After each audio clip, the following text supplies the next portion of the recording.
Hello, people of the internet. It is I, Andres Perez, aka KaijuNoir, back with another review after a very, very long break.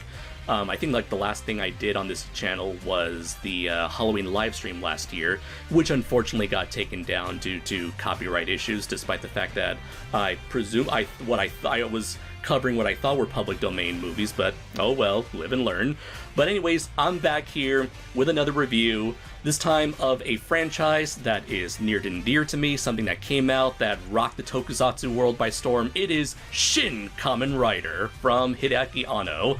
But I'm not going at this alone, because just like Takashi Hongo, I have myself a numero dos, a co-pilot here. Now, if you've seen me live on Instagram, or if you happen to have seen me in person at All Monsters Attack last year, you would happen to know this guy, but for those who don't know, I welcome my good friend for the first time ever on this YouTube channel, Mr. Frank Gillen, aka 8armedspidey. Hey, yo, babies, it's me. I'm bringing that comedy for your momedy. I'm all that is that ever was. I'm that too sweet. I'm that tower power, too sweet to be sour. Body made of twisted steel, supersonic sex appeal. You know who it is. That was amazing, man. Yeah. So, it's supposed to know, we're really good friends, so we're gonna try to keep it cool. But yeah, we're a bunch of goons over here. But yeah, please do go on. Okay, we're a bunch of goofballs in bug suits, just going around kicking ass, but less so much kicking ass and more just screwing around and getting into shenanigans. Oh yeah, oh yeah. That was basically All Monsters Attack in a nutshell, right there. That's what made it so fun, because you just can't get too ethically ambiguous young men in a room together and expect it to go normally. So, anyways, we've been actually trying to plan out do something for a long time, actually. Right. We're trying to do something for a long time here on this YouTube channel, just you and I. Coincidentally, mainly about Kamen Rider, because you're a fan, yeah. I'm a fan. We may do those. And I used to be a YouTuber, for those who don't know, way back in the when. Mm-hmm. That may plug my old ass YouTube channel. Sure. For those in the early days of YouTube, I used to be a toy reviewer on YouTube. My toy channel was Tokusatsu Review V3, going back to Kamen Rider. But yeah, it was a toy collective channel, but I ran that when I was in high school, and I kind of had to give it up because I grew up and I didn't have money for toys. Toys are expensive. Who knew? Yeah, that's the long short of it for that reason. But yeah, so I used to be a Tokusatsu YouTuber back in the when. So yeah, so I do have history with that stuff. So it's about time. So for all you Tokusatsu V3 heads out there, I'm sorry. It's been 10 years. I'm back. Between you and random DCE, I tend to have a bit of a habit of bringing back old YouTubers who have left the scene decades ago. For real though, I think just because I fell out of favor with it, just because the toy review scene changed so much. But yeah, that's a conversation for another time. We're talking about that. About Kamen Readers. So for the Mass Rider. Oh god, yeah, we'll get into that. So, to start things off, I want to delving into just exactly what is Kamen Rider, as well as our personal history with the subject, because I do know that a good majority, I'm not sure if it's a stretch to say, but I always felt like a good majority of Godzilla fans are perhaps not privy to the Kamen Rider franchise. Maybe they've heard of Ultraman and Super, because of its association with Kaiju, Super Sentai because of its association with Power Rangers and robots and monsters. But Kamen Rider, I always felt like Kamen Rider was definitely sort of like the outlier, because it doesn't feature giant monsters. It doesn't feature it definitely big is not, robots. And it's not quite. And it's also not quite Metal Hero either. True, yeah. So it's definitely a beast of its own. And for anyone who is interested in getting into Kamen Rider, want to know more about the history of it, I highly recommend going over to Monstrosities' YouTube channel, where Matt Burkett, the guy who runs the channel, he created this amazing documentary called Kamen Rider Gaia, the original Shin Kamen Rider, which I actually had a hand in developing as the script editor and supervisor. It basically kind of goes over the history of Kamen Rider, and specifically how this one project in particular that the creator wanted to make ended up having its ideas sort of influence Kamen Rider's past, present, and future. But anyways, when you boil Kamen Rider down to like one single sentence, it's essentially a cyborg bug man who rides a motorcycle, who literally kicks ass in various shapes and forms. That's basically it. Well, Bug man on a motorcycle. Now, if I were to give it a little more credence than that, I'd say it is a story of redemption, finding one's humanity, and kind of fighting the everlasting fight of justice to be a superhero. It's the most superhero shit you could ever like imagine. It's a man. So, well, at least early Kamen Rider, we'll say the Showa era, as it were. Sure. Kamen Rider was a lot different of a show. A lot of it involved like cyborg humans, augmented humans. So it was a lot. It was like again, lack of a better term, it was more of a secret war that was fought in the world of Kamen Rider. Right. Where this evil organization that basically was a shadow government in a way, threatened our planet, and it was up to one man who basically broke free of the chains that bound him for his fate. He changed his fate and is basically dedicating his life to stopping this evil force that is now threatening us all. Oh, yeah, absolutely. And he goes by the name of Masked Rider. You can almost think of it as like a Western in a weird way, like not Western, like like one man versus against the odds, overwhelming. Yeah, odds, I mean. Yeah, kind of like don't want to say Lone Ranger, but that kind of idea of like a lone gunman, who wears a mask, no one knows who he is, kind of stuff. Oh, for sure, absolutely. And I feel like that is the perfect like thematic description of the sort of the themes that the themes and tone that Kamen Rider tends to go for. When you compare Toei's two big ongoing superhero franchises, Super Sentai and Kamen Rider. Kamen Rider was always the more like complex of the two because it would delve into more of like the tragedy, the more existential themes of what it means. There were to consequences be a hero. to things that happened. Even to his power set was consequential. He got powers at the cost of his humanity and the rest of his life. True, yeah. And I guess in a way you could sort of say like, if you were to make any sort of Western comparisons, maybe like you can say like Super Sentai is like akin to Superman, where it's more fantastical, more maybe jovial and whatnot. And while Kamen Rider was more Batman, where it's like more darker, there's more, it's had more like complex, like human drama more than anything else.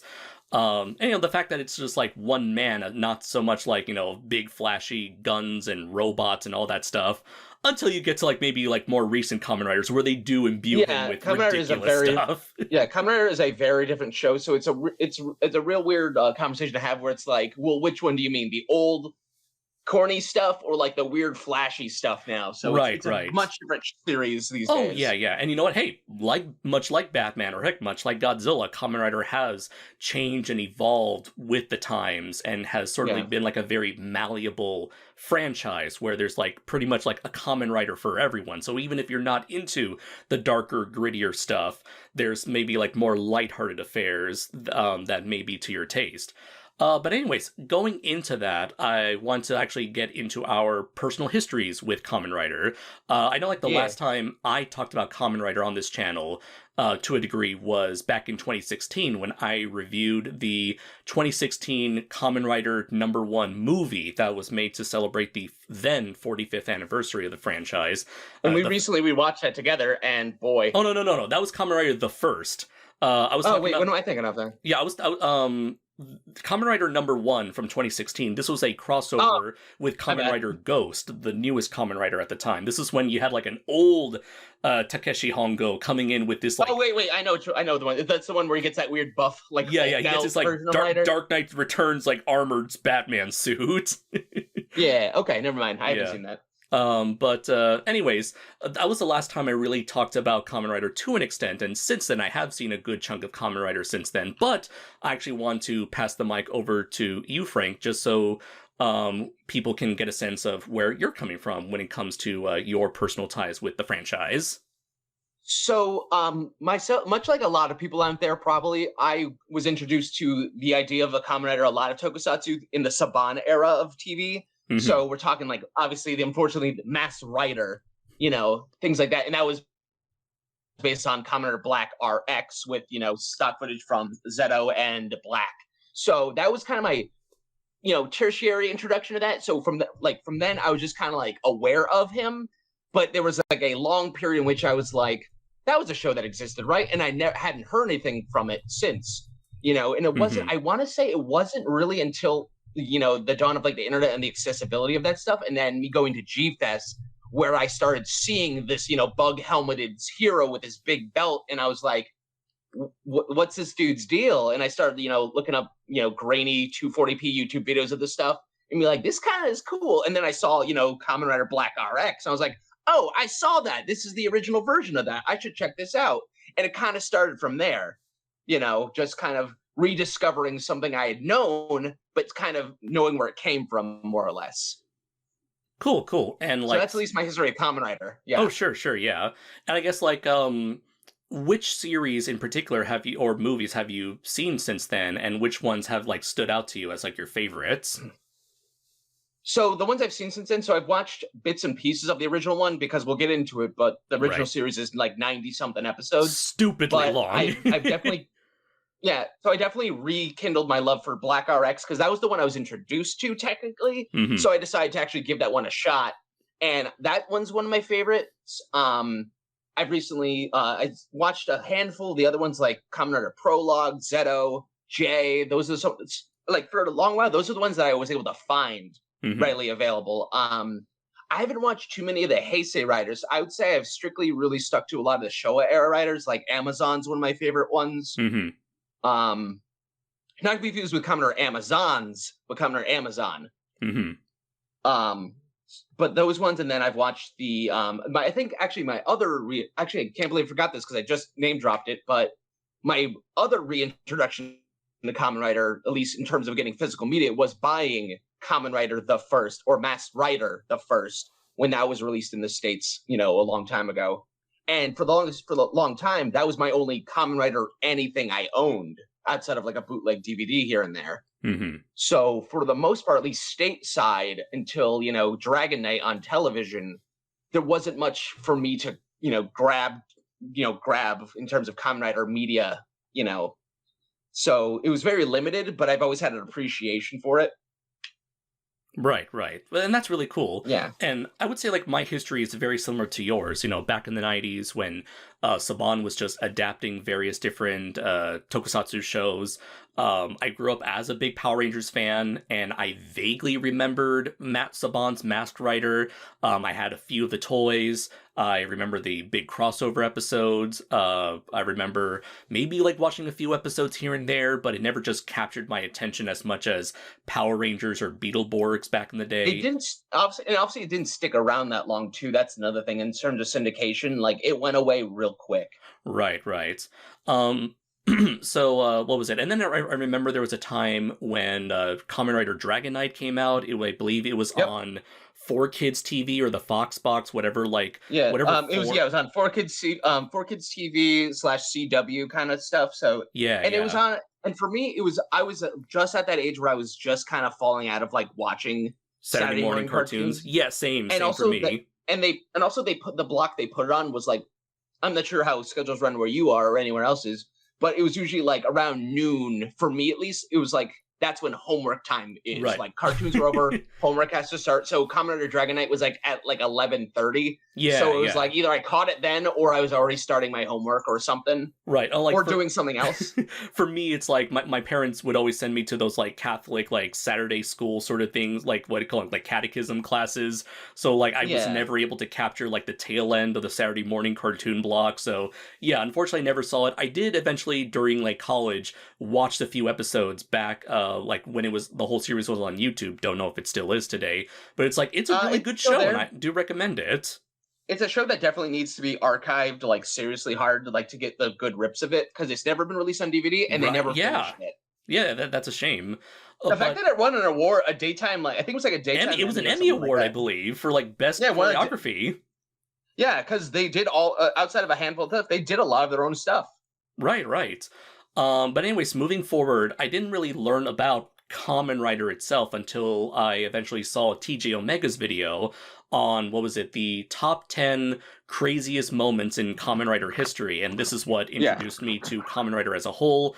He pretty much put all of Amazon as number 1, and that's what got me interested in the show, just because of how crazy and violent it was. Eventually I went down this rabbit hole where I watched like a little bit of the original Kamen Rider series. I watched all of Amazon. I've eventually gone on to see the Prologue, Zeto, and J movies from the 90s. I've seen Kamen Rider All of Black and Black RX. And currently I'm working my way through Kuga, which was the first, what's officially known as the first proper Heisei Kamen Rider series, which is absolutely amazing. And just having lived in Japan for 6 years, I can tell like Kamen Rider is more popular than ever before. It's a franchise that multiple generations of people absolutely love. Every single generation has like that one like Kamen Rider that they really attach to. I've met parents who grew up well on like Amazon. I've seen parents who grew up loving Black. I've seen like older kids, like maybe like college students who remembered Kuga back in the day. So it was. I've seen little kids. I would teach little kids who loved like Ghost and X-Aid back when they were like the newest writers at the time. So it's such a big franchise. And what's the craziest thing actually is that it's so big that it's sort of like permeated in pop culture history, where there's a lot of both Japanese and Western media out there that have all made tons and tons of references to Kamen Rider. So like even if you, the audience, have never even heard of Kamen Rider, chances are you have come across something that had specifically referenced Kamen Rider. Like, oh yeah, there's plenty. Anytime anyone that would strike what you kids would know as a dab pose, that's like a reference to like Kamen Rider Black's henshin pose, or anytime someone wears a belt that has a little swirly bit in the middle. Yeah. I just quickly jotted down a list of like popular IP that have referenced Kamen Rider in the past, like Dragon Ball off the top of my head. There's like Great Saiyaman. There's a little bit of the Ginyu Squad, the Ginyu Force. Ginyu Force is more Super Sentai. That's true, yeah. But recently there was Gamma 1 and Gamma 2 from the Dragon Ball superhero movie. Dragon Ball Super, there was a character named Kato Pesra, where he had like a belt that would change his color to like much like Kuga, where he'd transform. Each color represents a different power. One Punch Man has Moomin Rider. Moomin Rider. He was a great character. Bleach had one particular character where like she had a bug mask and always would strike Kamen Rider poses. Overwatch, they had two characters where they had alternate skins based off of Kamen Rider. One of my favorite ones is in We Love Katamari. One of the Katamari cousins named Kuro has because you can give them like little gifts and presents for like decorations, and he has an alt mask that gives him kind of like a Sentai face, and a belt that is a henshin belt, and he when his idol pose is always like striking that little dab pose or whatever. So that's one of my favorites. Let's see, Digimon. I'll have to send you that. Oh, sure. Digimon had a character named Justimon. He had like the whole scarf and mask and everything. Apocalypse Zero, Guyver, Beautiful Joe, all essentially three big love letters to Kamen Rider. Captain Falcon from Smash Brothers is essentially a Kamen Rider character. Recently, the newest generation of Pokemon introduced a Pokemon by the name of Low Kicks, who's also who's just black. He's just Kamen Rider Black. He's Kamen Rider Black. Yeah. No More Heroes. The main character Travis Touchdown would like shout, does a pose, and say Henshin before he gets his big giant mech suit. And even like going into Anno's own work. His previous works like Gunbuster and Evangelion would occasionally do like homages to the Rider kick. Yeah, the fight with the two twin angels that they had, there was a double Rider kick. Actually, I think it's been enough time.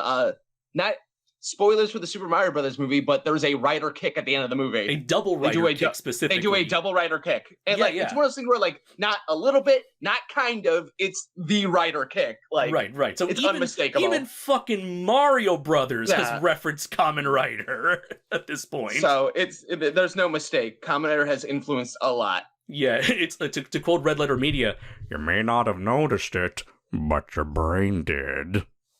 Yep. So anyways, that's an apt description too. Yeah. So transitioning over to the next topic I wanted to cover, and that is Hideaki Anno himself, who was the writer and director for this movie. and he's easily one of the most prolific creative minds in Japanese media.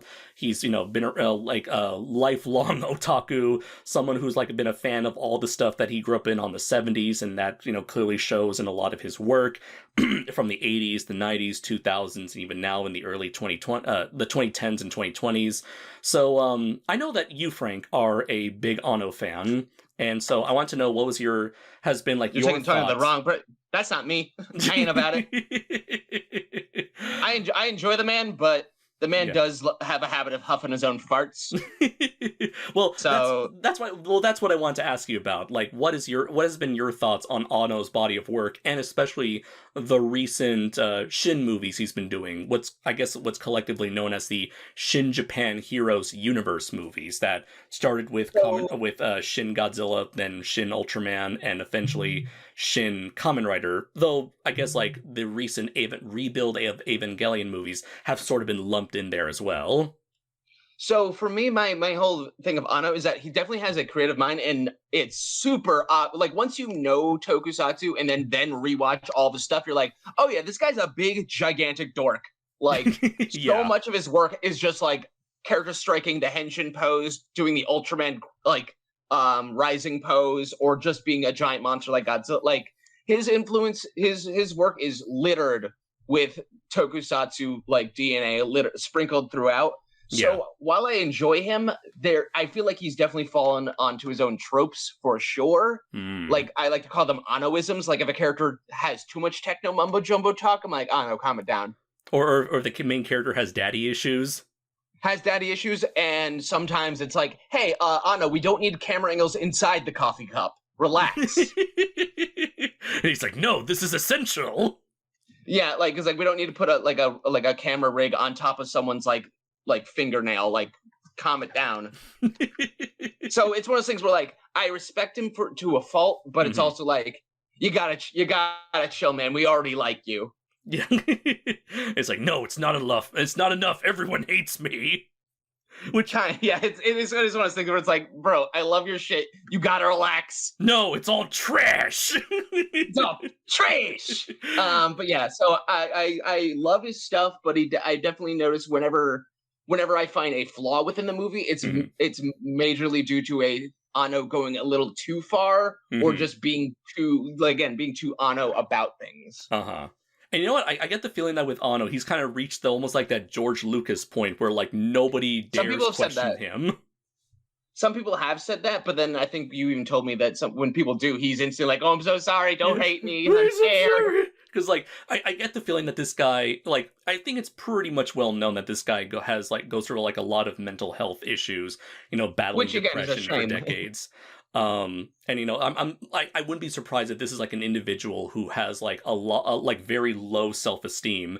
So anytime he is pointed out for his faults, it's just instantly he buckles under the pressure and just profusely apologizes or whatever. But which is unfortunate, but it also it's more he just needs to be reined in sometimes. Right, yeah. And I do feel with certain projects that would involve his best pal Shinji Higuchi, I can definitely tell when that sort of collaboration sort of brings out the best in him, with in him at the helm and sort of Shinji Higuchi there for support, which interestingly enough, Higuchi is not involved in this movie. This is the first of the Shin Japan Heroes Universe movies that does not feature Higuchi involved at all in this project. But as for my personal history with Anno, but I'm basically I definitely would consider myself an Anno fan. The works that I have seen of his, I have really enjoyed.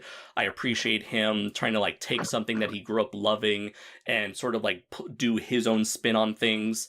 Nick, Laura, Yoko, and I, we've all joked about how Evangelion is essentially glorified Ultraman fan fiction. I definitely respect that because hey, that's basically what I'm doing with Primal Warrior Dracul Azul, taking something that I love and trying to do something with those ideas.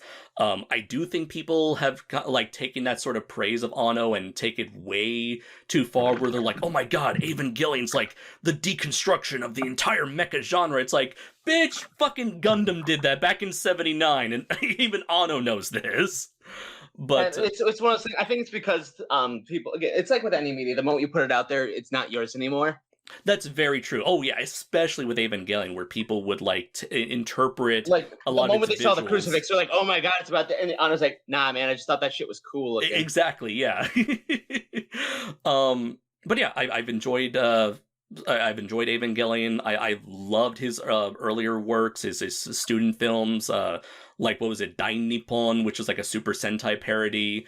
I loved what was it, freaking Daikon 3 and especially Daikon 4 are just like incredible odes to just like otaku fandom as a whole. The illegal movie. Yeah.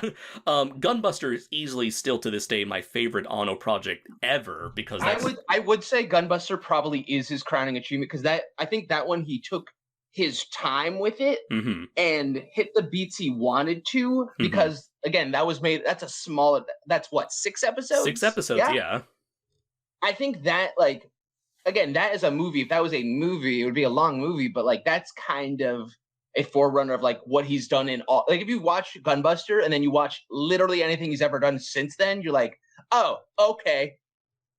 Like I see what he's doing and like how he does stuff. Right, yeah. I honestly, blasphemy here, maybe. I still would like once I do stuff, I would consider Gunbuster as masterpiece, not even Gunbuster. You know what? I would probably. I'm not sure if I would agree. Gunbuster. Well, I think Gunbuster just like hits it so right. Yeah. All the way, and it's not held up by any shortcomings due to budgetary issues, script issues, his own issues. Like it's not true. Yeah. By any outside factors. This is Anno at his purest, doing exactly what he wanted to do.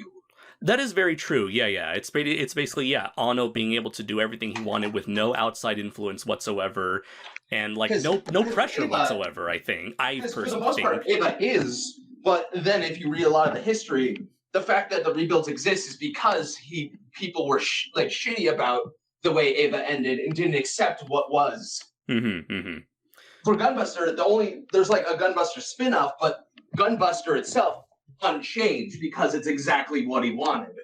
True, yeah. So that's kind of what I'm getting at, you know? Let's say, recently, Shigijitsu, or as it's known by its alternate title, Ritual, which features the main actress from Gamera Guardian of the Universe. Anno directed that one, and that one was also a really good sort of like character piece or character study. Really loved, but let's see. So yeah, I definitely respect the hell out of Anno for his creative drive and his passion. Even if he refuses to acknowledge it or whatever, that I can tell he takes a lot of pride in his work, even if he doesn't admit it. But and the fact that he's grown popular enough to the point where even Japanese people know who he is, because that's the thing about Japanese pop culture. Very rarely do they people aware of the creative minds behind their favorite properties, unless they're like super duper popular. Like maybe everyone knows Hayao Miyazaki, everyone knows Akira Toriyama, everyone knows Hideaki Anno, but not many. Satoshi Kon. Well, actually, no. I don't think I doubt people would know who Satoshi Kon is. Unfortunately, you'd actually be surprised. I know a lot of film buffs that are like, "Oh yeah, one of the best filmmakers." You mentioned film buffs, but I'm talking about like your average, everyday. Oh, the average person in Japan. Like, for us. Like if we're watching a movie, let's say Oppenheimer's coming out, and it'll be like from the creative mind behind the Dark Knight trilogy and Inception. From the guy who brought bagels. We like shit. They always do that with movies. They talk about somebody who brought, and then you look them up, and they didn't do anything. Yeah, those are usually like what do you call it? Executive producers from the executive producers of Crafts and Services.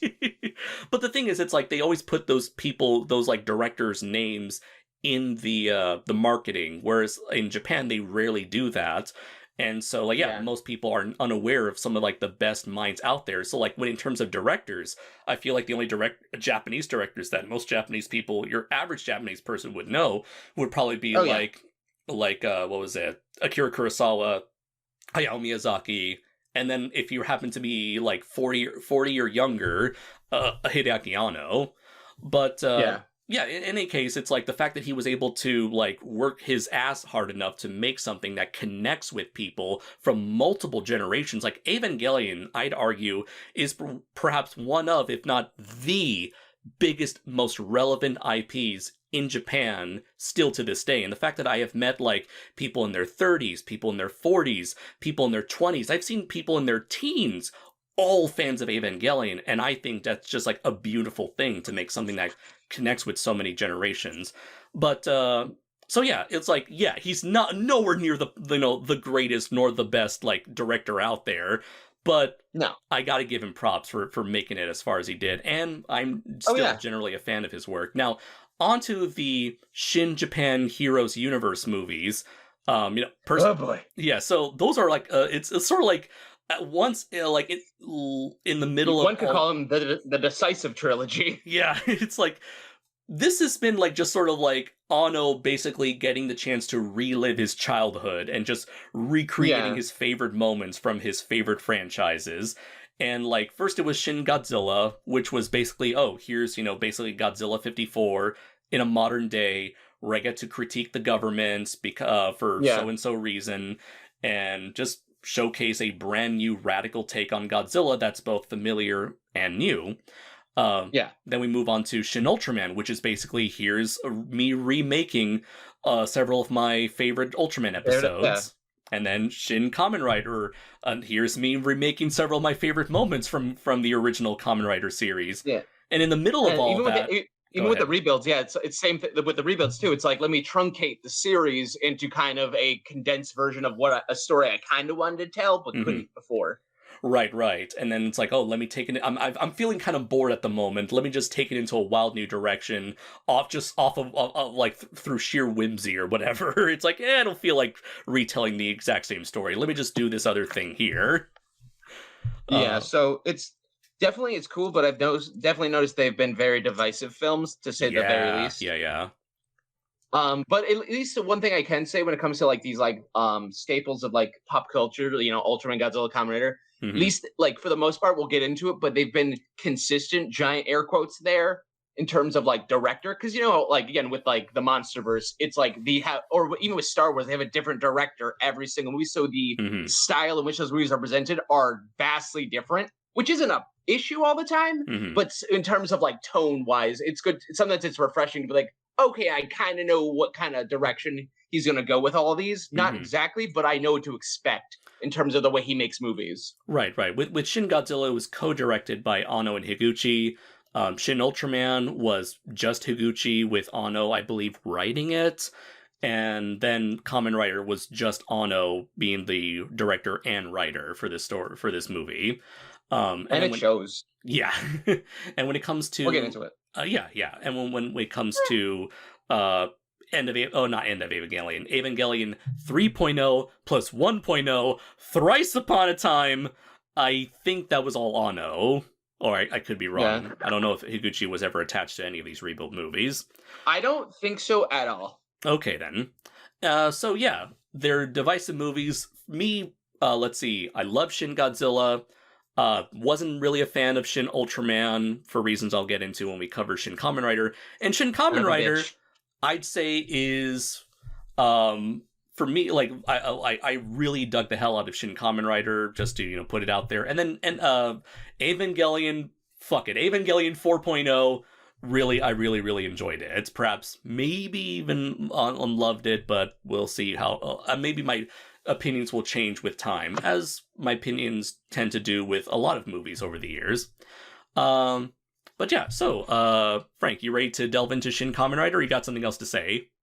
Oh, I was going to say, well, because you gave your little piece on what you thought of the Shin so far. Right. I was going to say that for me, the Ava rebuilds, I'm going to be real with you, controversial thing. I actually stopped after rebuild 2 because I was like, these are getting weird. Okay, that's for fine. Me. And also, again, on a personal level, the ending of the original Ava series was just so succinct and satisfying to me that I didn't need, like, I don't mind that there's more, but I didn't need more personally. I didn't need more. Oh, sure, yeah. But not to say that they're not good and they're not worthy of being there and they're not meant to be here. I just don't need them in my life. But I'll probably give them a watch eventually. Shin Godzilla was a nice reimagining, like you said, of the original. The only bits and pieces I have problem are more on a technical aspect, not so much a story aspect for Shin True, yeah. Godzilla. Shin Ultraman, same type of deal. Like on a story-wise standpoint, some issues, but for the most part, it was just nice being like, look, that's my hero I remember when I was a kid. Mm-hmm. That's so neat to see him kind of reimagined. Mm-hmm. And similar thoughts with Shin Kamen Rider. I think definitely much like yourself, I think I found myself enjoying Shin Kamen Rider a little bit more. But like I said, we're gonna get into it. Sure. So yeah, now 30 minutes into this review of Shin Kamen Rider, we're now going to talk about Shin Kamen Rider. But hey, I've been away for a while, folks. When it comes to getting into this subject of Anno and the Shin universe, it's a lot to unpack here.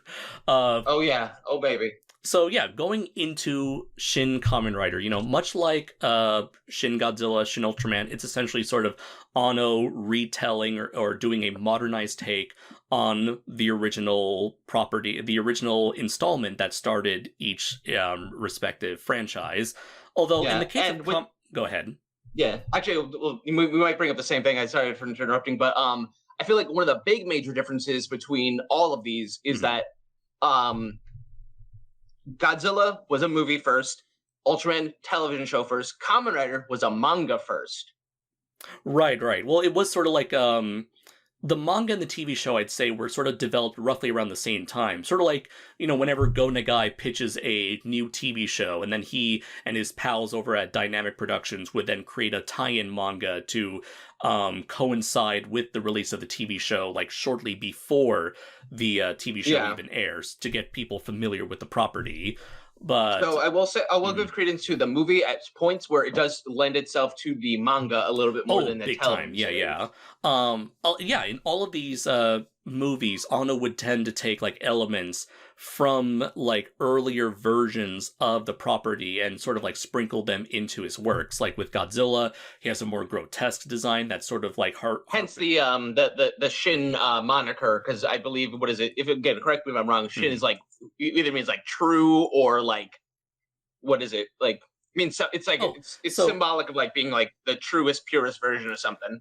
You can. Oh yeah. So like, the way Shin is spelled in all of these movies, specifically Shin Godzilla, Shin Ultraman, Shin Kamen Rider, and Shin Evangelion 4.0, Shin is spelled with katakana, as opposed to kanji. Now, if it was spelled with kanji, we would know exactly what the word Shin means, which it could mean new, it can mean true, it can mean God, what have you. But the fact that it's written in katakana, he intentionally left it vague and ambiguous as to what that Shin could even mean. So maybe it could mean this is the truest version, or it can mean this is just a new version, or maybe this is just a super special ultra god version. Who knows? So yeah, I think it was intentionally left vague for that purpose alone. And, hey, it worked with Shin Godzilla, so then once other studios like Tsuburaya and Toei were all clamoring to have him put his his shinny goodness over their properties, it's like, okay, also I'll carry it over. It's a better way of marketing, I'll be real, from a marketing standpoint, because you know how like they'd say like Tim Burton's Nightmare Before Christmas or something like that, or like George Lucas's Star Wars. I think the idea of like it's Shin Ultraman, Shin Kamen Rider, it's the Shin series rather than Hideaki Anno's Godzilla movie. Hideaki Anno's presents Ultraman. Like, calling it just Shin Ultraman just works better, I think. Yeah, it's really good when in terms of like branding and marketability. But half of me thinks that's kind of why they kept going with that, just because it's just marketable. Right. So as I was saying before, Godzilla had a more grotesque design that harkened back to like the earlier concepts of designs of Godzilla. Ultraman himself doesn't have his color timer, harkening back to the earlier designs of him. And Kamen Rider happens to have a lot of in this movie Ishinomori stuff. Ishinomori's original envision for a more horrific, organic, slightly grotesque take on Kamen Rider, which again, if you want to learn more about that, check out... wish they played more with. Yeah, but if you want to learn more about that, check out Monstrosities' Kamen Rider Gaia documentary. But yeah. In the case of you mentioned earlier before, Godzilla started as a movie, so what we got was a story fit for a movie. Because Ultraman and Kamen Rider started out as episodic Monster of the Week TV series, Anno sort of ended up replicating that like Monster of the Week formula into Shin Ultraman and Shin Kamen Rider, and I felt like it did not work for me. For better, for worse. Yeah, for better, for worse. And for me, that was the reason why I did not like Shin Ultraman so much, because it just felt like I was watching a very fragmented plot. It was like I was watching like 5 condensed mini movies as opposed to one single coherent narrative. Yeah, I feel like definitely Shin Kamen Rider got the idea better than it did the first round, because I think the idea, like, here's the thing. The episodic idea of filmmaking and that storytelling, that's interesting. I found that super interesting because it's clever, because it's like, it's not like, I'm trying to think the best way to describe it. It's, you know how like you watch a Marvel movie and like there'll be a cameo from like a character you recognize kind of stuff? Yeah.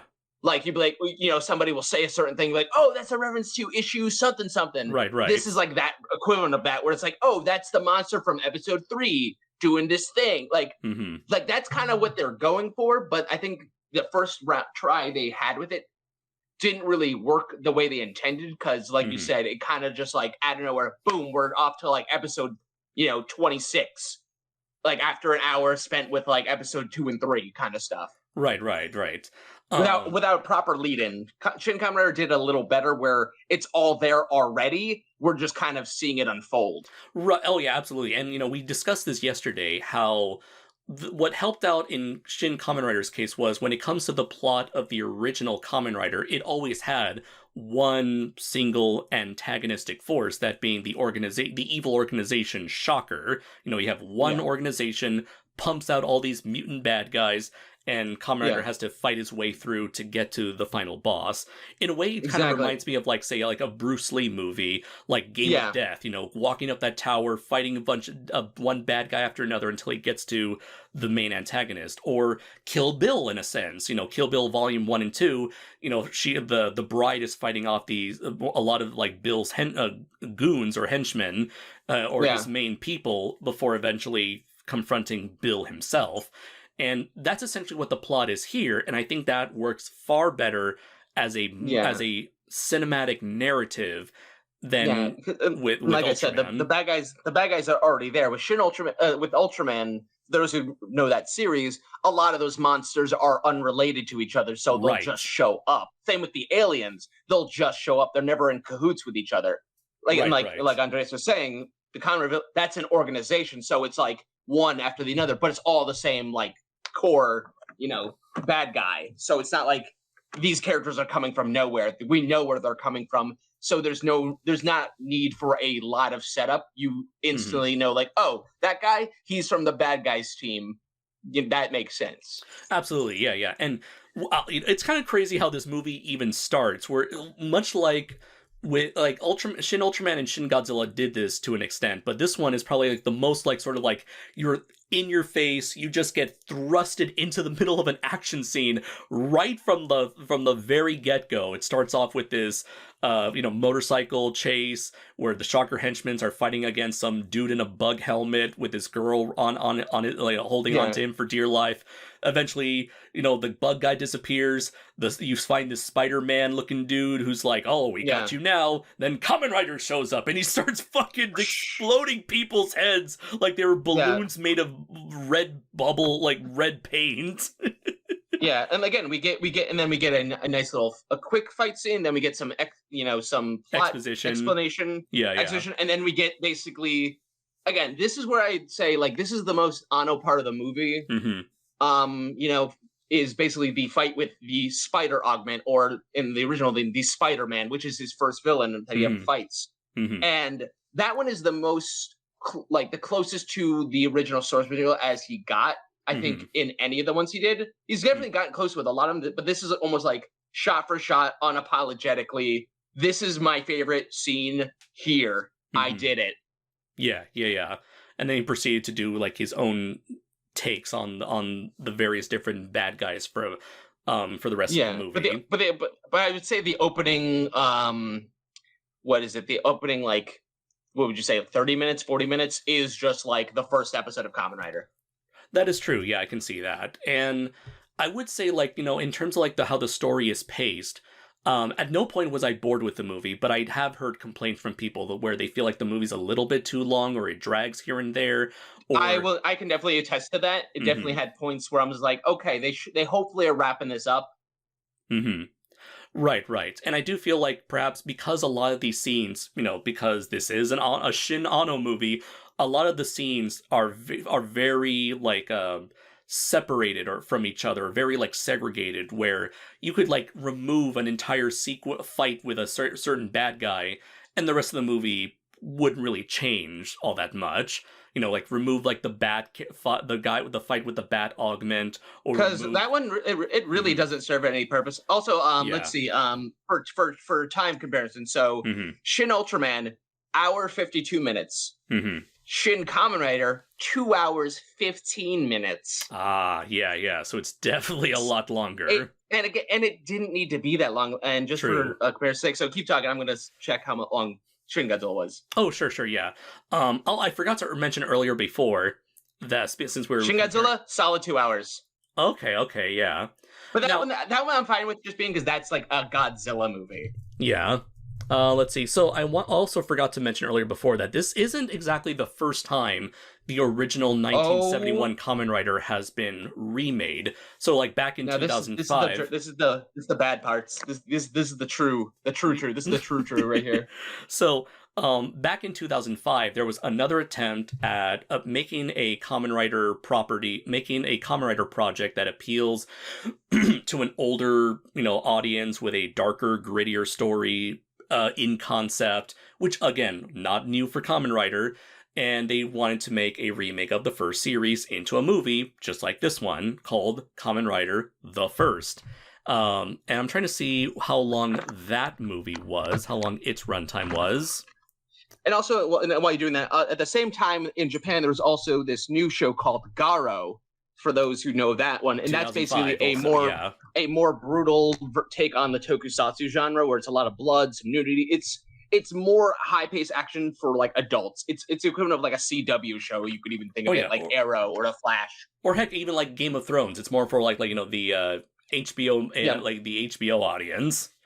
Yeah. So that was kind of their. I want to say that was their aim to be like, okay, so this is kind of what's working because Kamen Rider at that point was doing okay, but like it was still kind of for kids. So they're like, okay, we're gonna bring back OG Kamen Rider, but we want to kind of age it up, make it more widely appealed. And unfortunately, it really misses the mark in favor of the plot that is very generic. Very boring. So, it's just 90% of this, like half this movie is a boring love triangle that I don't care about, and the other half was about these two kids with cancer that I don't care about. Yeah, and that's also part of a weird love story. So it really is one of those things where like they have, and to its credit, the Kamen Rider parts and all the Shocker parts are done fairly well. They're done competently, and they definitely have the groundwork for what wanted to be told. But they do nothing with it in favor, again, of these love triangle plots that no one gives a flying fuck about. Right. You know what? I would say this Shin Kamen Rider, by the way, I looked it up. Kamen Rider the First was only 90 minutes, so like an hour and a half compared to But here's the thing. It feels like 2 hours. Yeah. Oh, yeah. But it's kind of funny because I feel like Kamen Rider the First... And the Kamen Rider the Next, we're not fucking talking about. Right, we're not.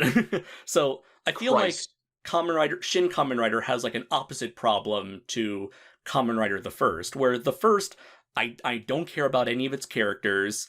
The drama the drama between the characters takes up way too much time, and there's not enough of that Kamen Rider spectacle. Whereas in this movie, I feel like there's a tad too much Kamen Rider spectacle, not enough time with these characters spend with these characters that I actually really like. Great comparison. Takashi Hongo we know little about him as a guy before he transformed. Right. In Shin Kamen Rider, we know a decent amount about him in Kamen Rider the First. But when he's Kamen Rider, we don't fucking know anything about him because they never show him anymore. Because they cut to the shitty plot that no one cares about.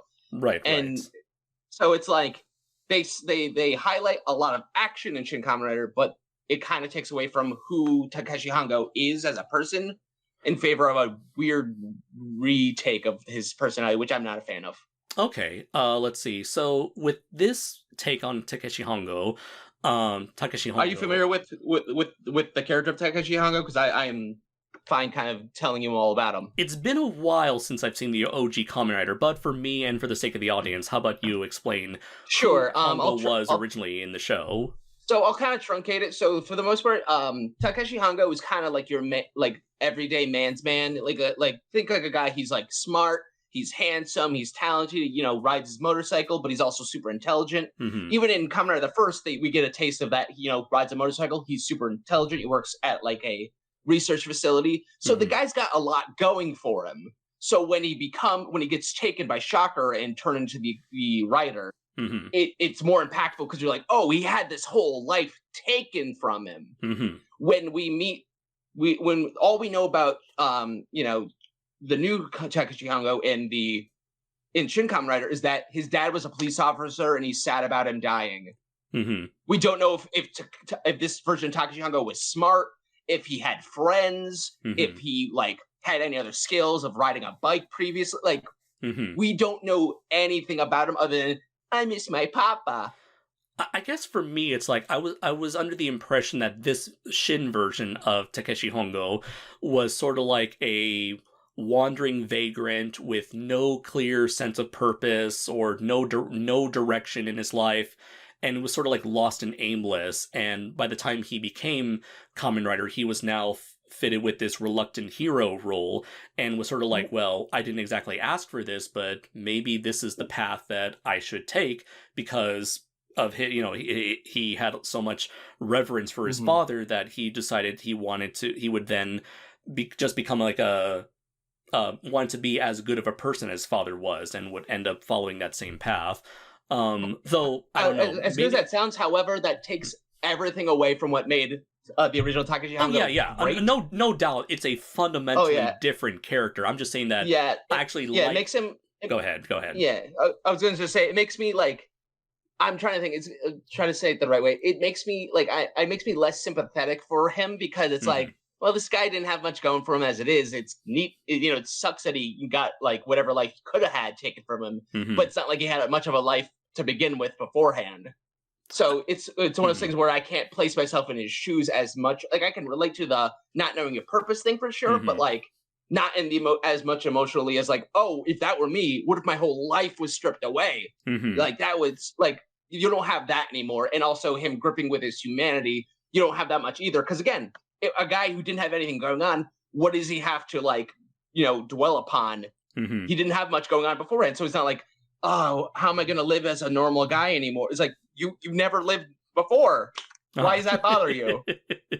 Yeah, I would say like I think it's like kind of like it's a very different kind of story, but the story that I do like only because this is sort of like his chance to really look deep inside and say, who exactly am I? If he wasn't so much of a person, if he didn't have much of a life before, it's like this is the part where he really starts to examine himself and say like, who exactly am I? What am I fighting for? What is my purpose? It's basically sort of like it's a journey of self-discovery, and I think that's what made him this version of him very interesting in my eyes. And I can definitely agree to that. Again, for those who are wondering, it makes it sound like I totally hate our main hero. I don't. He's got a lot of good morals. He's a great dude. It just in terms of being Takeshi Hongo, he lacks some essential key pieces. He doesn't make him any less of a character, but he's just not Takeshi Hongo in the traditional sense. Oh, true. Oh, yeah, very much. That's very much so the case.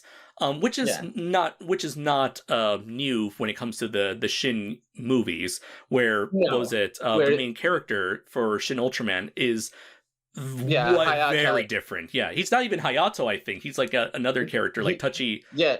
I forgot what his name was. I'm not even kidding. I think his name literally is Shinji. Shinji, like Kaminaga, I think. I could be wrong. Yeah, Kaminaga. Yep, Shinji Kaminaga. Yep. Yeah. So he's actually just Ultraman. He's Ultraman wearing Shinji's body, much like. And the thing is that it's not like that hasn't happened before. But again, with usually you have the entire length of a series to figure that out and develop that. But when you have a 2-hour movie or less, it's hard to do. But back to Kamen Rider. Yes. And and some of the other characters that we meet along the way. Because again, this movie is like fight, break, fight, break, fight, break. Yes. And so we do have a limited cast in terms of our protagonists.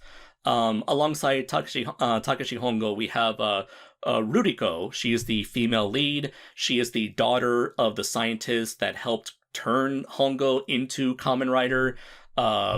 Ruriko and her father, well, there's a big difference. So in the TV series, Ruriko, she was just like the token female character. Yeah, she was just sort of, and she was kind of hung out, and yeah, and even within the series itself, there was a lot of interchangeable like secondary cast. So there really wasn't any main love interest or even like side character like Ruriko.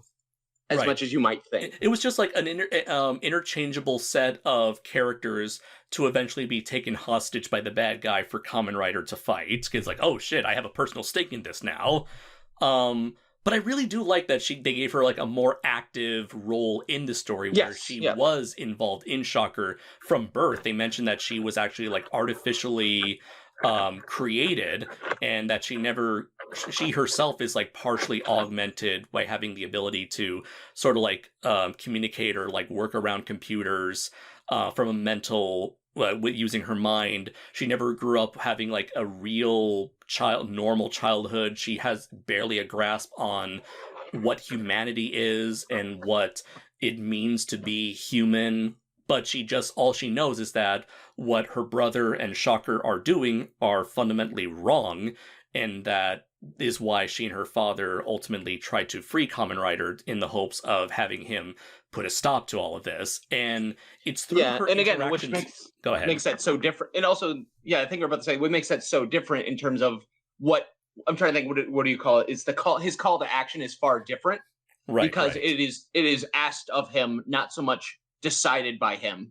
That is true, yeah. But I do get the feeling that, like, as he grows closer to Ruriko, that sort of changes where he's not doing it out of obligation, but he's doing so because he feels it's the right thing to do. There is a nice moment where he does kind of like be at a certain point. I think it's with this fight with I want to say it's the Wasp Augment. He's like, no, this is my choice. I'm choosing now. Right. Which is definitely nice. Again, I don't mind that change because the other one is still good, but again, that's more in line with how Takashi as a person in the original run of him being like, I will not give into this programming. I will fight back. This one's more like, okay, I know what's up with me now. I am now going to decide. So it works good, but again, it's a little bit different, but not in a bad way. Yeah, and I do love, major credit to the actors portraying Takashi and Ruriko, because I do feel that bond between them grow over the course of the movie. Their chemistry is genuine. It doesn't feel forced. Yeah, I just love how Ruriko, she starts off very cold and distant from Takashi, kind of looking at him as simply a means to an end. But then by the end of the near the end of the movie, you can tell like she genuinely they care about each other as friends, as people who have been through the roughest of circumstances, and sort of like, they both feel like, we're in this together. Mm-hmm. Which is, again, super nice. Yeah. Which makes like the ending of the movie, without going into spoilers, because I know not everyone has seen this movie, but like it just makes like what happens near the end sort of like, well, you can put a spoiler tag if you need to. Oh yeah. You know what? We'll save the spoiler for the very end. Okay. But this movie does like pull a tug at the heartstrings, and so I feel like this movie, perhaps of all the Shin movies, this one has the best human drama, or like the best written characters between Godzilla, Ultraman, and Kamen Rider. Okay. But let's see. For that reason alone, it's the Mm-hmm. bond, it's the interactions between Takashi and Ruriko that really sell the movie for me. And, I feel like I think we were saying before. I think a lot of the things that they tried in Shin Ultraman, they perfected in this one. Mm-hmm. Again, the whole like we're buddies. That bond is so more apparent in this movie near the end than it was in Ultraman. Oh yeah. Because Ultraman, like even up to a point, it's just like, I get it, but it's like the last 5 minutes of the movie. Right. Like we're talking like middle of Shin Kamen Rider, not even maybe middle, maybe like an hour in. He's like, I get it, we're friends. Yeah. Like with Ultraman, it's like we're told they're buddies, but it's like I don't feel it. I feel like at no point did they really grew close to each other. Whereas, Same with the crew they roll with too. I Mhm. really don't feel like they're a team. Right. And I guess that kind of helps by having a more limited cast with Shin Kamen Rider that gives us time to That focus was on. probably its strong point is that Yeah. like you can have as many villains as you need because they're just gonna get the shit kicked out of them. Hmm. But in terms of main leads, you definitely want that if you're gonna have it big, make them count. But if you're gonna have it small, you have more room to breathe.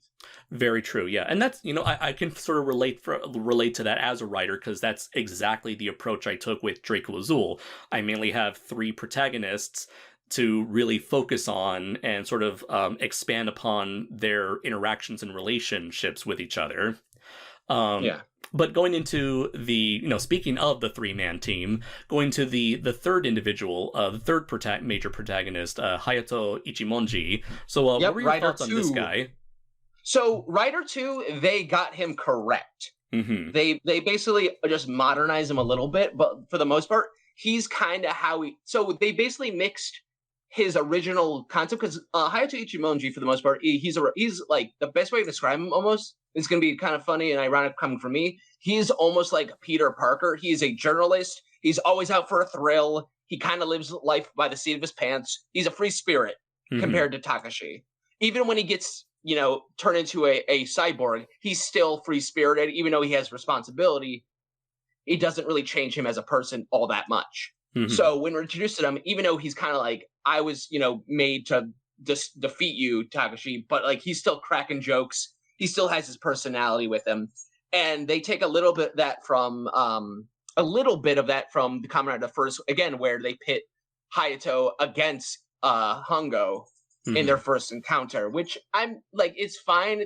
I never found it necessary because that's never how it ever went. Hmm. But for the sake of another fight, sure. At least this time around, he wasn't like evil. He was just like, I kind of want to beat you up, but like you know what I'm saying? Like he wasn't like hell, but he's like, I am programmed to kill you. He's like, I guess I could beat you up. I Yeah. got nothing better to do.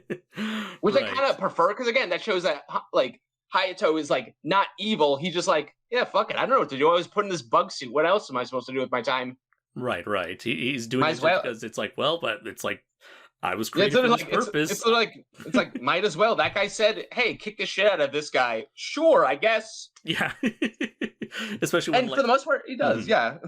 And I also do like this, he's always this like very almost like lighthearted, charismatic individual who I feel like he also has like really good chemistry with Takashi Yeah. because Well, like even with their fight, he's like, "Hey, I like your style," and he gives him like a thumbs up. He's like, I like your moves. Let's go." And again, I feel like Mhm. it's again that's why I find it so weird. Hayato is so faithful to how Hayato is supposed to be, Uh-huh. and I think that honestly brings out what I like about Takashi Mhm. when Hayato's because it plays off him being so stoic of Right, having this guy stoic, that's like very cracking jokes and solemn. stuff. Yeah. It's like they perfectly contrast very well against each other. Yeah, It because works Hongo's both. taking everything seriously, and Mhm. Hayato's like, "Hey, man, I know we're like risking our lives, but like, fucking smile, goddammit." Yeah. They work really good as both enemies and as allies. Yeah, And I do like that he does get a moment to be serious when Ruriko eventually like unlocks his memories or like gets rid of the brainwashing. He's like, "Oh fuck, I can't believe I just did that." yeah. He's like, I was kind of under control, but now I realize the ramifications of what I just did. Ah, shit. Yeah. And you know what? It's also like another comparison or between the two of them. It's like Takashi spends this movie trying to discover trying to learn about who he is as a person, whereas Hayato being introduced so late in the game, he pretty much is someone who already knows who he is. He already has his sense of purpose. Yeah, So it's more or less Mhm. it's so like he knows his purpose, but he just doesn't know what to do with it yet. Right, and it's Takashi who helps, or Takashi and Ruriko to an extent, who help Yeah. point him in the right direction. It's like Yes. Takashi's like, trust me, pal, I've already been through this. Here's what you need to do. Yeah. And again, that's what makes that for me. I honestly wish Hayato was introduced earlier in the film. Hmm. just to have that dynamic start earlier and maybe separate. Because again, we get a lot of fights. It would be cool if we had like 2 separate fights going on at the same time. Oh, yeah, if he was like a reoccurring bad guy, and then by the time he kind of like finally joins forces with Kamen Rider 1, it's like, oh yes, we've been building up to this moment. Yeah, because there is a moment, and I think that we can boil down to start talking about maybe scenes that went on a little too long. Mm-hmm. There was a scene where he's like, after they kind of have their big fight, which is cool, by the way, but they have a moment where he goes like, sorry, pal, I work alone, and he rides off.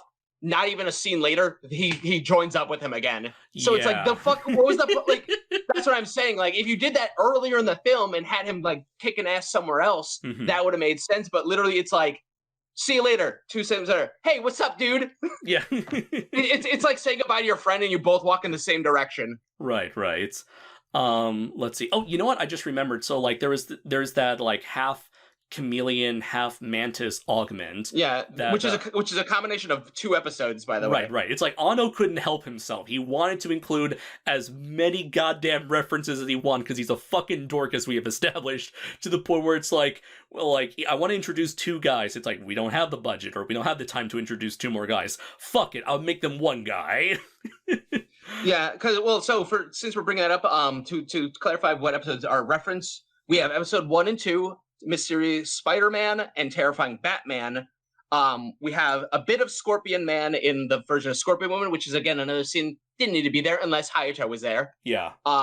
We have then we have episodes 5 and 6, which is the Mantis, and the Grim Reaper Chameleon. So they're combined to 1.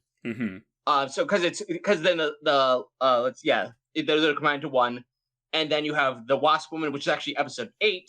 So they kind of move that earlier in the film.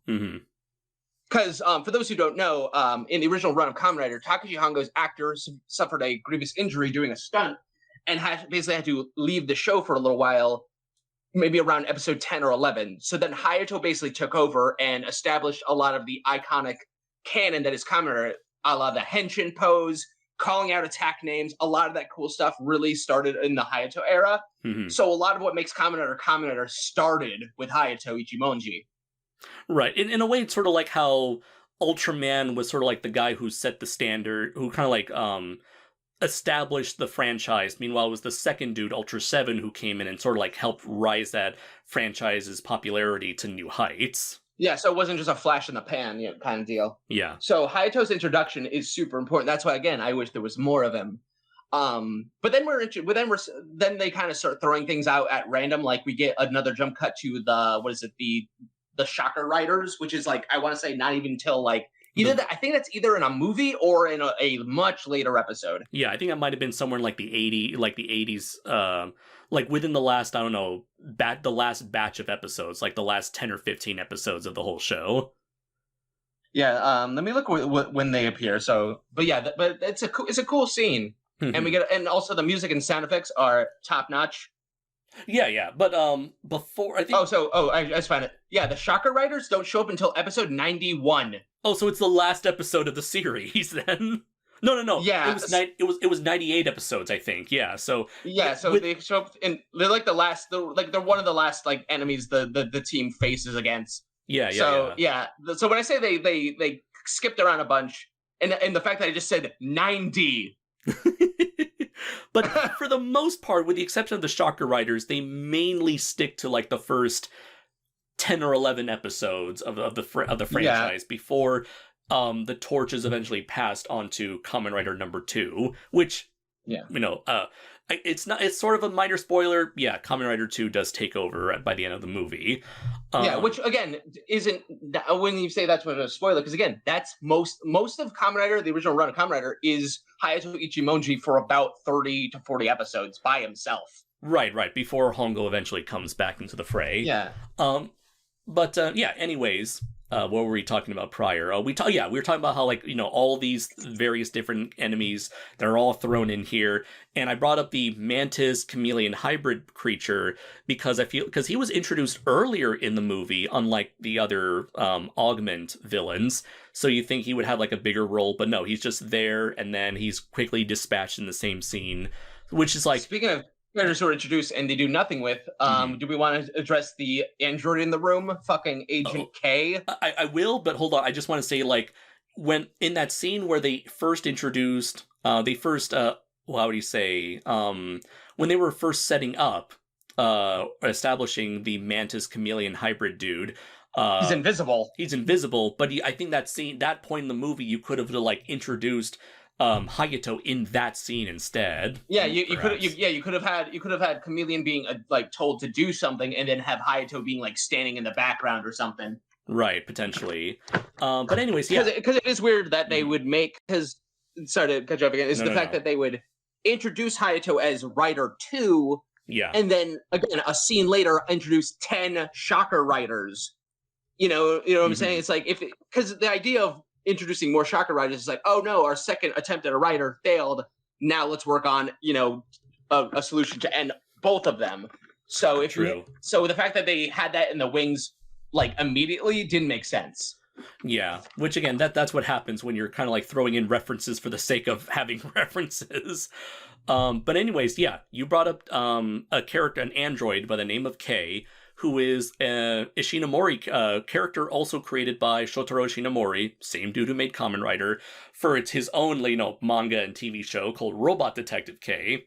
And so he was introduced here, and basically he is there, I think, to serve as like a neutral part, like third party character who's there. I always thought he was just there to collect like data, like when he would observe the fight. So I always assumed like everything he saw would go to the next enemy's programming, right? As, like, countermeasures. That would make sense, but it's never established that that's what he does. No, exactly.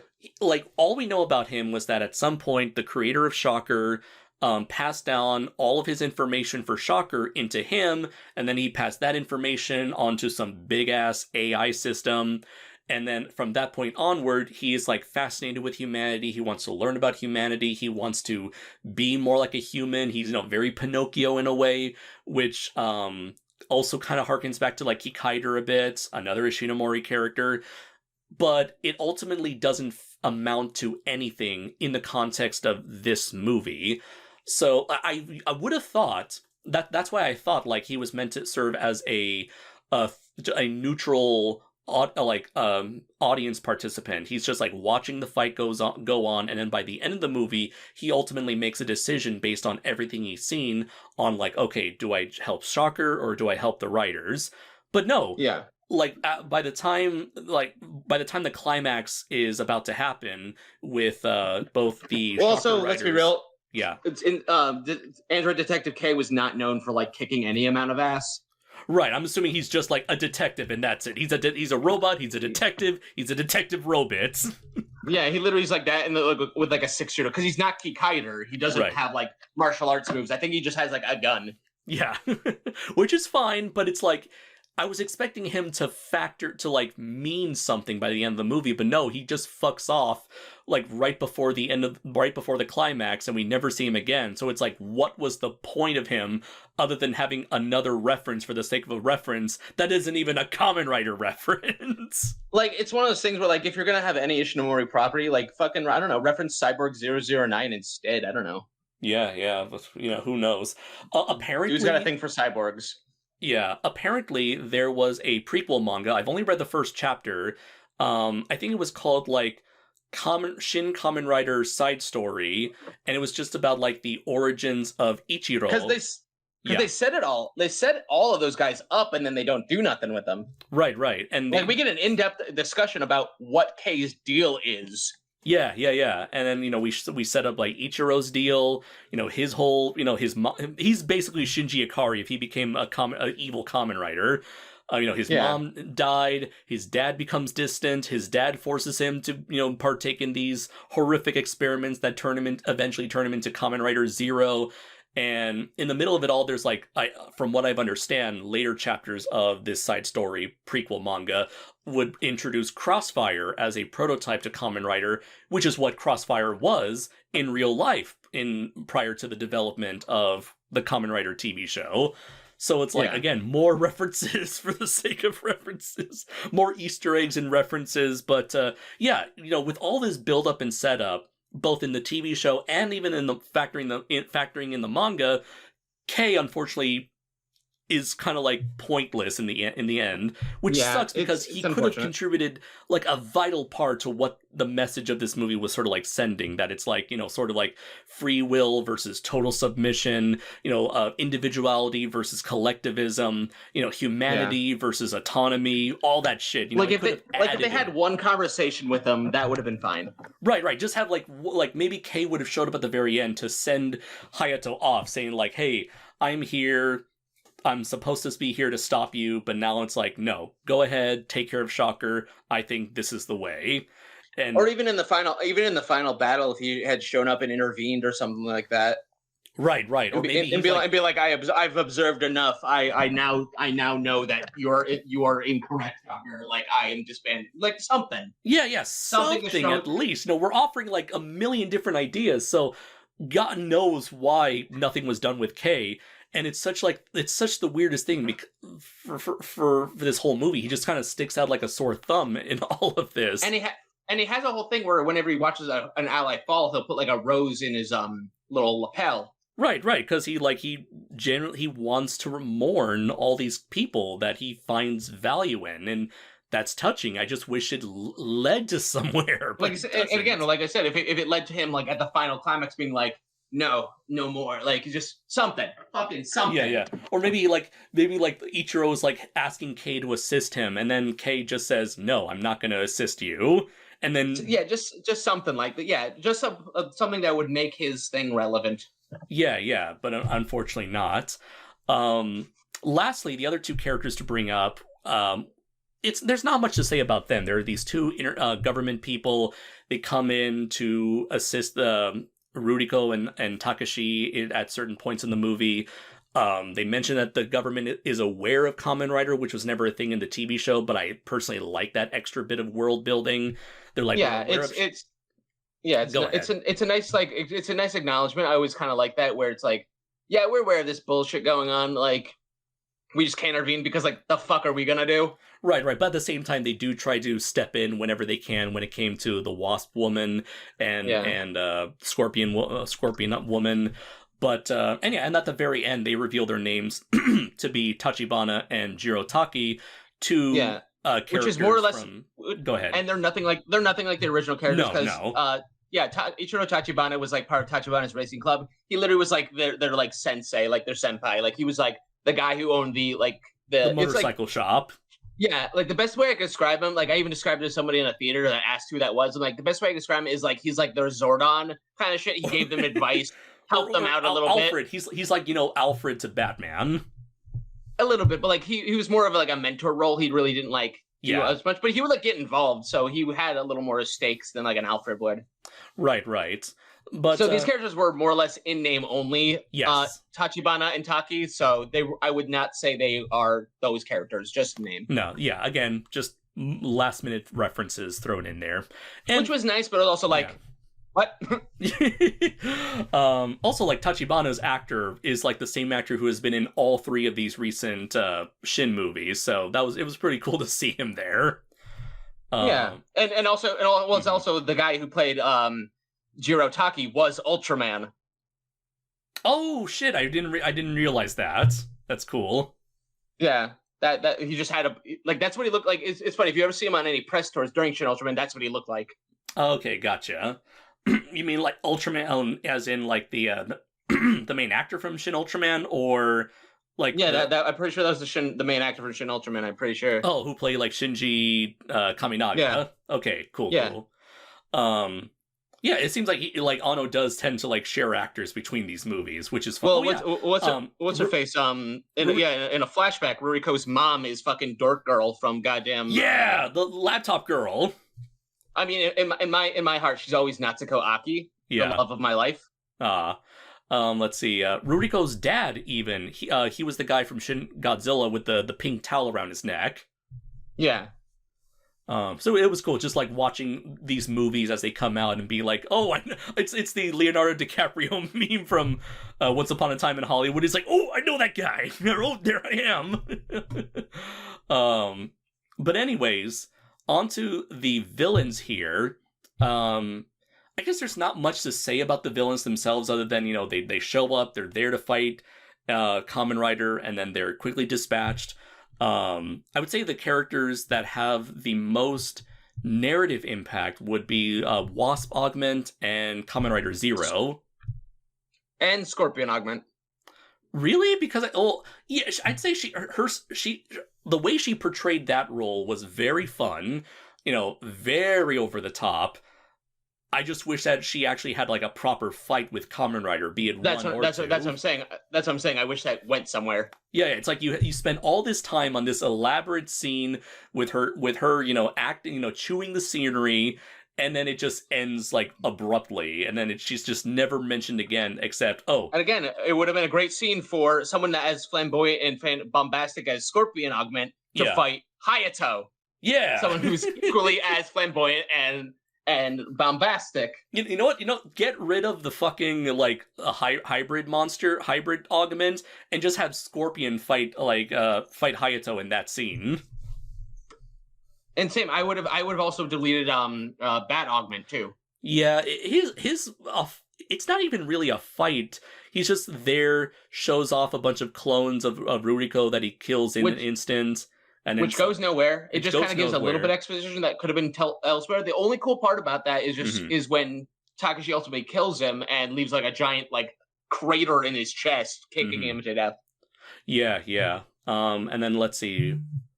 Spider Augment, I think he was really cool. I just like the more cold, calculative voice and his Spider Augment's always been iconic. Demeanor. Yeah.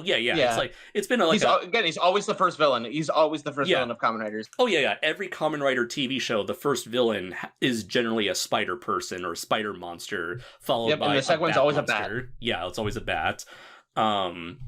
Kind of weird that also the Bat Augment in this movie doesn't wear a fancy Kamen Rider helmet, despite the other characters do. From what it was implied, I don't even know if he was a mutant more than an augment.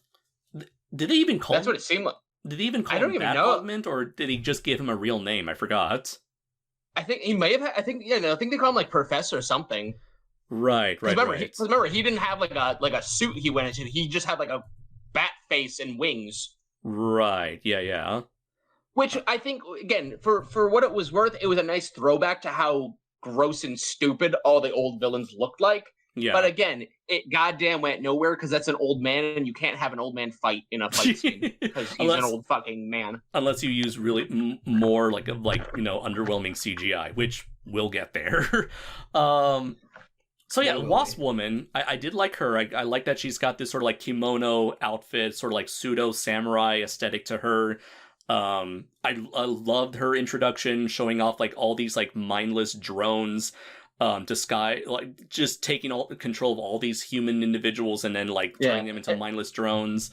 And the way she activates her thing, because with I think we forgot to mention the way old Kamen Rider would activate his belt was he had to get a bunch of wind things because his belt was essentially a turbine. Right. So he'd have to accelerate via his motorcycle or any means to get that wind going. Mm-hmm. For Wasp Augment, she would basically suck the life out of these people to activate her power. Right. That is really creepy and cool. And I thought that was interesting. Yeah. And they introduce her as the closest thing Ruriko had to a friend. And I feel that definitely comes across where it's it's a very unconventional kind of friendship, but it's a kinship nonetheless. And it's very much the sense of we've known each other long enough. We don't know anyone else besides each other. Right. It's we don't want to fight, but we have to fight. It kind of sucks, but there's nothing we can do at this point. Yeah, it's I'd rather not, but you forced my hand. I have no choice. Yeah. So I feel in terms of the drama, that whole scene, I felt was really well executed. And then finally we get the Ichiro, who's sort of like built up as the main villain, kind of, sort of. Either that or he's like just the ultimate weapon to stop Kamen Rider 1 and 2. And I thought, for someone who was introduced late in the game, I thought he was still cool. well enough. Oh yeah, and like I didn't mind him at all because he didn't demand that much out of us as an audience. Like I wasn't expected to feel bad for him or feel like where this guy come from because he was introduced, and then the fact that he was like the final augment because the original was Caterpillar Augment and then he became Butterfly Augment. Right, yeah. So at least they set him up from like the early in the movie being like, yeah, we got to stop Butterfly Augment before he hatches. Absolutely, yeah, I You know, agree. so at least they Mhm. mention him, set him up, so it's not a surprise when we see him. Very true, yeah. And let's see.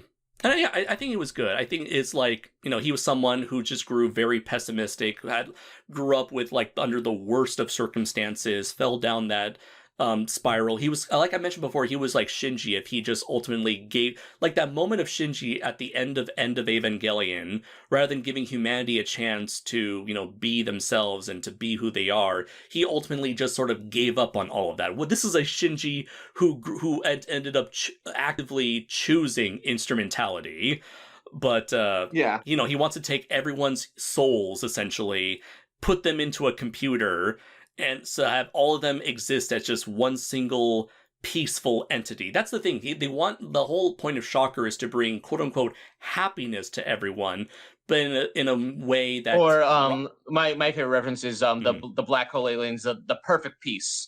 Oh yeah, that's a really good one. Yeah, yeah.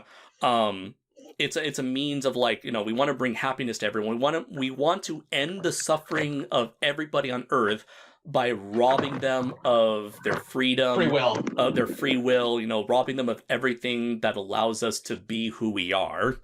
And I think he represented those ideals perfectly.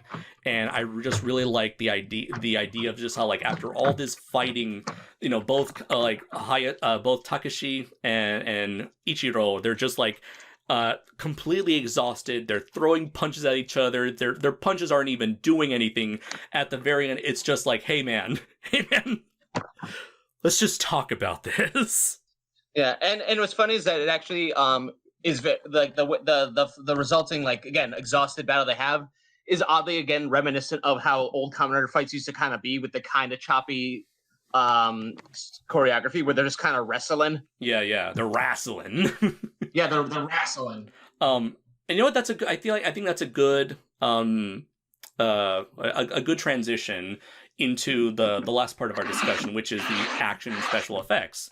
And I definitely have some thoughts on how it's all handled, because, like, I guess for those who don't know, there was some controversy with Anno prior to this movie's release. There was a making of behind the scenes documentary to help promote the movie, and it showed Anno just I actually haven't seen that.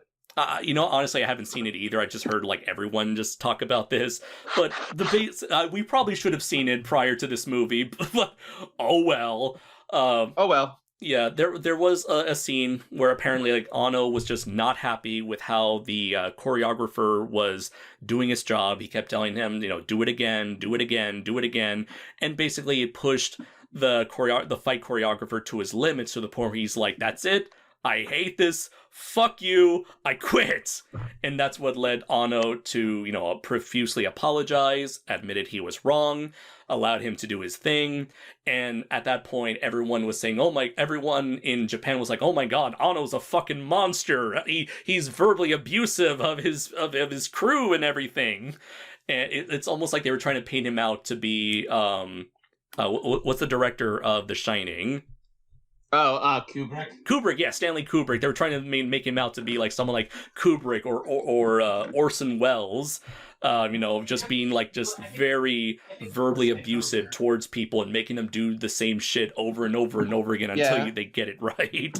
Which and him not being satisfied with certain things. Like, again, a giant example with that is, I think, as I alluded to, one of my biggest issues with Shin Godzilla is its technical aspect, because, as some of you may know, they built a giant animatronic for the film, but because Anno was not satisfied with it, they scrapped it. Yeah. But that cost them, like, basically almost half their budget, if not more so, which resulted in a lot of lackluster scenes or less scenes with Godzilla in them. Right. And then when it came to like the CGI for Shin Godzilla, they basically had to like what do you call it? Outsource. Thank you very much. I don't know why I was having a brain fart moment there. They outsourced the animation from practically every CG studio they can get in contact with, all across Japan. So like everyone is doing like their part of the movie in time, because they were trying to get this movie out, like in a relatively short amount of time after 2014 came out. So it's why the CG animation in Shin Godzilla is just so inconsistent, because it's just like different people doing it at different studios doing it for different portions of the movie. And again, for me, like it's one thing if the special effects just weren't good, you know, but it's the fact that because of him being such a kind of controlling creative or being too picky, that it impacted the movie's presentation. So that all leads back to, again, same case with here. He was disappointed with how this was going, which led to a lot of stuff being redone, maybe looking worse than it originally did. Or just in my theory, just like having a lot of it done with CGI fights in particular, because that's like, I like the CGI, like, because, you know, the CGI fights, because it shows Kamen Rider in a way we've never seen before, where he's just like almost basically like a Dragon Ball Z character fighting in midair. When he fights Hayato, they're like running on pipes and stuff, which is cool, and it's fun because they're like, you know, doing a lot of air battles. They're just not a lot of set pieces around them to convey the impact of what they're doing. There's not a lot of explosions, which I would have loved. Yeah, you know, which might be a Michael Bayism, but it would have worked for them just kind of like clunking against stuff with nothing. Like it didn't feel like they were there the whole time. Right, and also it's just very stylistically inconsistent with a lot of the practical fights that are still in the movie, where it's just two guys doing a very well choreographed battle with one another, which is pretty much what Kamen Rider has always been up to this point. So I will say though, in a weird way, at least for my eyes, sometimes I kind of like some of the shitty effects because it did feel very in line with how Kamen Rider was, whether it was intentional or not. Because Kamen Rider was never known for a good budget. Even with its choreography, it was never known to be that good, or in the early days. So sometimes I found some of the lackluster CG kind of charming. I mean, like, mainly because like if they were doing something fun with it, it looked cool. Like it was a cool like move someone pulled off with the CG, and that was great. I was fine with it. Other times it was just like a shitty like guy like moving across the screen in CG. I was like, it's poo poo. Like Augment's probably the worst. That and then like, you know, that moment where like I like the part where like, you know, Hayato or Takashi does the rider kick on the bat augment, but then the moment leading up to that where, you know, his fucking bike flies in the air and then he does the rider kick. It's like that's when things get a little too cartoony, and then I don't think anything gets as cartoony as that for a good... I think outside of the Hayato fight.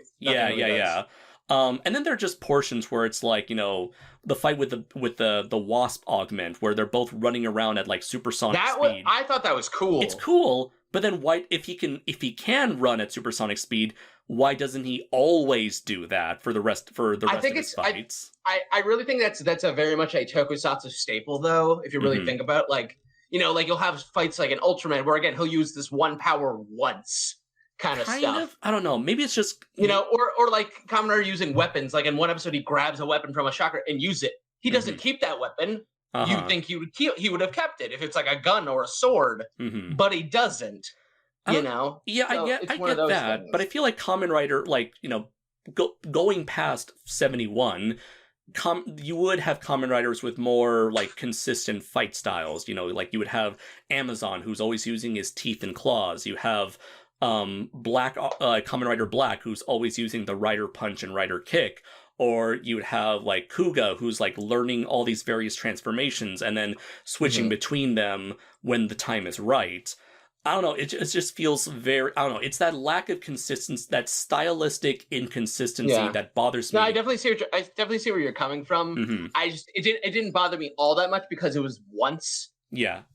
But given that this is a movie, it's like because this is like a 2 hour and 15-minute thing. It's like that fight does stand out. Now, people can say, oh, it offers like a visual variety. It makes every fight unique and fresh.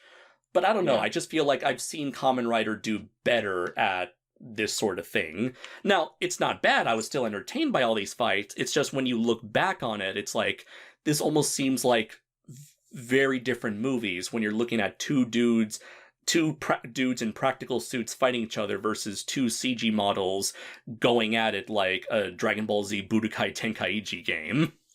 Yeah, like again, for me, again, I love that type of stupid garbage. So Hmm. I won't defend it, Hmm. but I will say I like it. But if someone were to say it looked like garbage, I will 100% agree with them because it Hmm. did.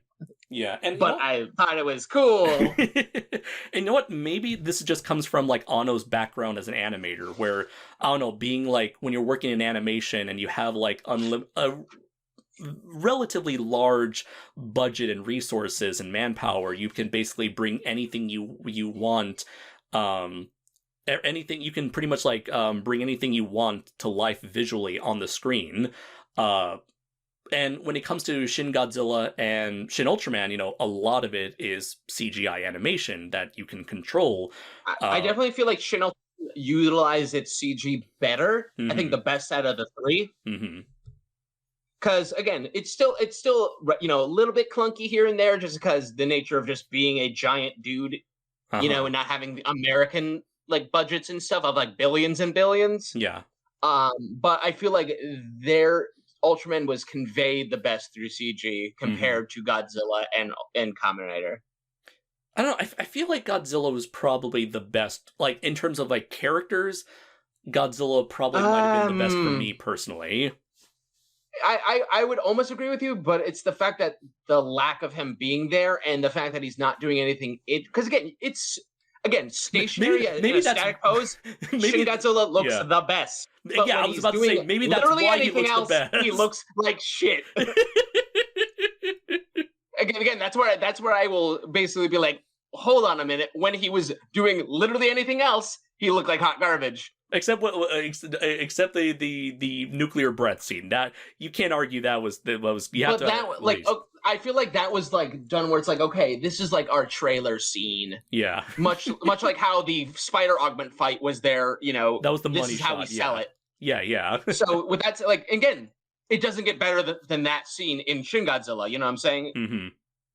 Oh yeah, With yeah. Shin Ultraman, again, despite your thoughts about it, the peaks of their fight choreography and the fight scenes are still very good. I think Yeah. overall, so I would say Kamen Rider I still like a little bit more, like a hair more. Hmm. But I would say in terms of just the way they put their budget in terms of when they use CG, Hmm. Ultraman did it a little bit better. Yeah, yeah. And you know what? I do feel like, this was perhaps like the most challenging project for Anno simply because unlike, those two previous movies, this one definitely relies a lot more on like practical like guys in costumes in front of the camera as opposed to Ultraman always being CG or Godzilla always being CG, at least after they got rid of that practical mechanical puppet. Which So, again, super mhm. bummer. Yeah, and it definitely like going about it trying to do things like half CG, half live action is definitely like the biggest change for the biggest like I would say like shift in approach compared to like the previous movies that Shin movies Anno did. So it's kind of like interesting to me to see how he handled this movie in comparison to the others. Yeah, this one, yeah, definitely. It's odd to say, but I again, like I said, I didn't mind Hmm. some of the things in Shin Kamen Rider, but obviously they weren't perfect. But Yeah. again, you can take it with a grain of salt. But for me, the way I view it, at least what makes it more what's the word, palatable, is the Hmm. fact that like Kamen Rider was never known as a high budgeted, good looking series. Oh no, but it was always a series that like that sort of like prided itself on its like martial arts action, and Yeah, so. like I said, Mhm. but then it drops the ball when it comes to what they're doing with it. But in terms of Yeah. like some of the CG shot, like again, some of the shittiness was charming. I guess so. To an extent, at least it's like there's Not always like Yeah, as a Kamen not Rider fan, excusable, it's but charming. yeah. I guess like as a Kamen Rider fan, it is fun to see Kamen Rider just pull off these crazy superhuman feats in a way that simply can't be Well, done. it's the stuff I've always wanted, like small teensy side tangent. Hmm. In the I want to say what I guess like not the new generation of Ultraman, the one for like with Mabius and Max and stuff. Yeah. That's when they started using CG. So there was a handful of times where we got aerial fights in the Ultraman shows, stuff Right. we never got before because they couldn't do it. Right. Right. So it's one of those things where it's like, oh, finally, I've always wanted to see this. It's cool that I'm finally seeing this. Yeah, yeah, and that's why I don't completely hate this style of fighting because it is cool to see Kamen Yeah, Rider like fight it that definitely way. could look better, but Yeah, it's nice that they finally did it. Because it's also like yeah. these are guys who can do this. Yeah. It's in a way, it yeah. kind of reminds me of like, say, like the Snyder Batman, where he's like, jumping around and doing all these like acrobatic kicks and flips in a way that you've never seen live action Batman fight before. But if you were to take like Snyder's fight scenes and sprinkle them in the Dark Knight trilogy, so you're suddenly switching from Dark Knight style fights and Snyder fights in the same movie, that's what I'm trying to get my point across. It's like both styles I can deal with, but when you put them together, it's like, wait a minute, hold on here. Yeah, no, it is a little bit of a head turner, and doesn't work perfectly, every single time.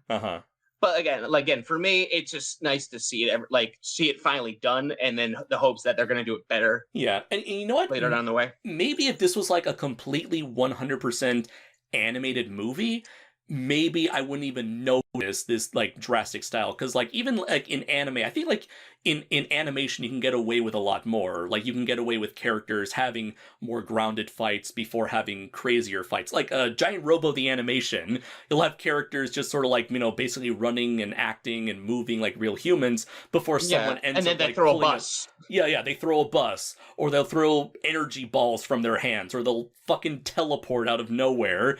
But it's all animation, so it's like it's all exaggerated, so it's all okay. Yeah, well, I guess actually even another example too, just to appeal to the anime crowd, it's like with JoJo fights. Again, you'll have two dudes just standing there, but then they have this fantastical element doing all the impossible things for them. Mm-hmm. Yeah, and then so you get that mixture of on the ground, but also again, there's a guy who's like throwing street lamps through the sky. So like I guess like in the realm of animation, you can get away with a lot more different styles of fighting. But when it's live action, then it's sort of like, okay, it kind of feels different now. Yeah, I think you find out they have to find that balance, and again, I think Kamen Rider gets it a little bit better. Mm-hmm. But I think again, like maybe another once over, or if they didn't, if Anno didn't have to go back, to the drawing board, as it were. Yeah, it probably would have ended up a little better. Now, the last thing I want to cover is just simply like aesthetics. Now, what are your thoughts on like just how everything looks, like the writer designs and things of that nature? So for me, I personally love that they went with the first designs for both characters. Rider 1 being the more green and blue and like kind of like swampy colors, and then Rider 2 having the red eyes with the single stripe in the greenish palette. So I dug the homage to the OG designs because those were distinct. Much like with Shin Ultraman, his OG design was more alien. So I dug that. The villains, again, it's one of those things where I can't say that I'm disappointed with how they redesigned them, because that's fine. Because again, original Kamen Rider enemies look like garbage. I'm sorry to say, they look like hot trash. So it's nice to see that updated. Now, granted, for me personally, I would have liked them to be more mutants, because we see it mutants, because we see that briefly with Hongo being a little more fucked up. Yeah, but it would be cool if like Spider Augment had like organic spidery parts. Yeah, stuff like that. But again, I'm not disappointed with it. I just wish there was a little more of it. The closest we got with that was with Scorpion Chameleon. Oh yeah, she had like a little scorpion dangling from her head, like the original guy. No, not Scorpion. Mantis Chameleon, I should say. Okay, gotcha. Oh yeah, you see his like green face underneath his helmet. And also his whole outfit was the most Showa Rider shit ever. It was like the most garish colors I've ever seen. He had a fucking like giant claw hand and a bunch of daggers. I'm like, yeah, this guy looks like a fucking mess. That's perfect. Yeah. And then overall in terms of like other aesthetics, Anno loves them wide shots. Oh yeah, he loves like showing this is where a tiny little character in the middle of like big wide open field or big wide open spaces. Which I'd say isn't bad, but like I said, that's where some of the Annoisms get a little grating, because sometimes outside of a scene being padded out, there's sometimes a set like establishing shots that are too padded out, where we'll have an entire scene shot from a billion miles away.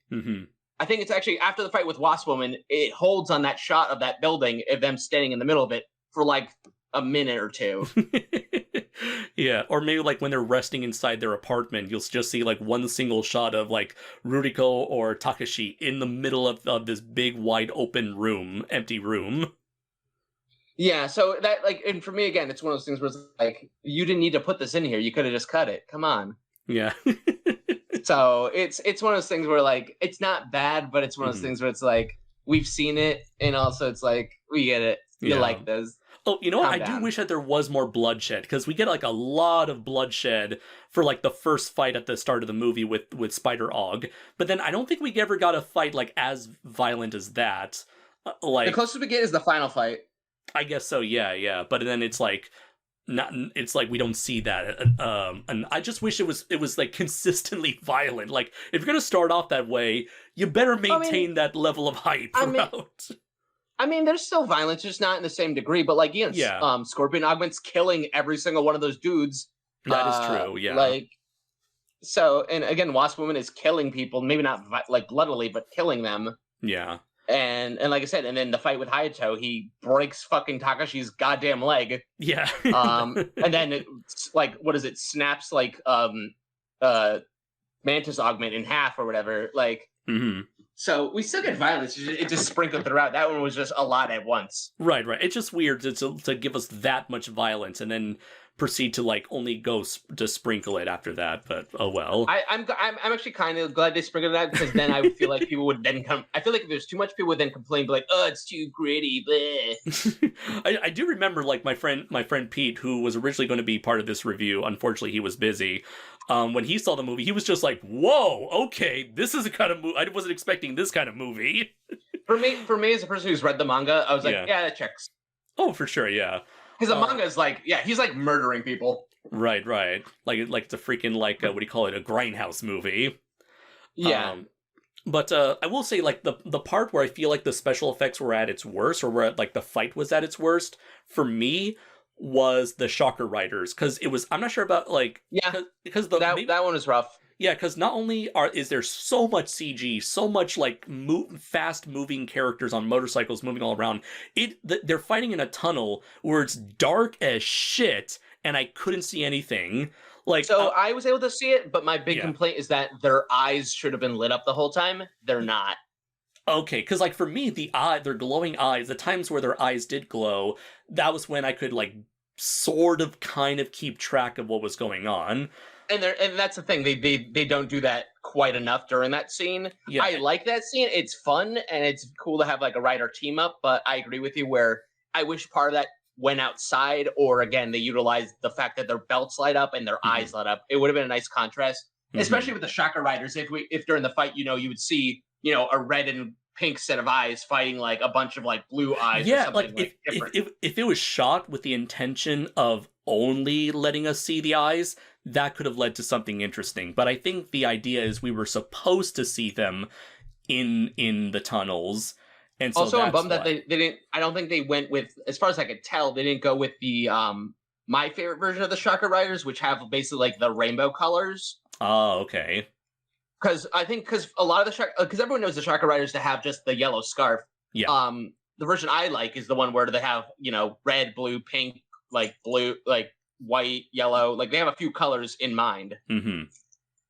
So it's like, so you actually can get a little bit of distinguishment, even though they all look the same. You can at least be like, oh, that's like the one with the purple scarf just got blown up. The one with the orange scarf just got blown up. Like, right, but that would have been pointless if given like it's all in the dark. Well, that's what I'm saying. Like if they did something with the color, like if they gave them the different scarves and had their scarves like be luminescent. I don't know. Yeah, it definitely would have made things a lot easier and to tell, okay, which Shocker Rider got killed at what point, if it's all outside and we can see their scarves clearly, but oh well. Yeah, like I definitely concede to your complaint. I'm not like stoked on it. Sure. But I wasn't like, up in arms about it. That is totally fine. I know that this is going to be a thing that affects like people that it's like very subjective with a lot of people. Some people will either really dig the stuff, how the fights are handled, others won't. For me, it's like for the most part, I like how the fights are handled. I just feel like they could have been done far better. Oh, for sure, and I'm 100% on board, in agreement with you on that. I think for me, again, at least when I saw it with a few buddies of mine. So the moment they struck their poses and then just started duking out, I didn't give a fuck. I was like, yeah, like I got hype. Like, so for me, I think, like, again, if I were to rewatch it, I would definitely share your complaints more so. Yeah. But when I watched it with my friends in that atmosphere of everyone going nuts, and like, it hit there. Like, again, to use a term, it hit different. Right. Now, and I think that's a good segue into our final thoughts on this movie. So I do want to ask you, would you recommend this to? Would you recommend this A, to Kamen Rider fans, and B, newcomers to Kamen Rider? So fun thing. Kamen Rider fans, those who know the Showa era stuff, yes. If you're not a fan of the Showa stuff, go into it with an open mind, or do a little bit of, like, watching of old stuff first before you judge it. Now, I actually can say that I have actually had a newcomer watch it. My beloved co-host Amy Jolie, from my co-host on The Graveyard Shift, I recommended this movie to her last week, and she went out and saw it, and she actually really enjoyed it. Nice. She didn't totally get it, in terms of the references, but she was able to follow along and enjoy what it was. So I would say it's really more or less a depending who you say would like it. Amy's has definitely watched more of this stuff with us over time of knowing us, so she definitely is more accustomed to, like, that wacky side of things. But if someone who has never seen any of this stuff before, I would say it would be a hard sell. It wouldn't be a don't watch it, but it would be like, you may not enjoy this because you don't know any of it. Right. It kind of comes down to, like, how open-minded are you? Yeah, if you're going in with an open mind, you might have a dumb treat thrill with it. But if you have no interest in any of that stuff and never had any interest of, don't bother.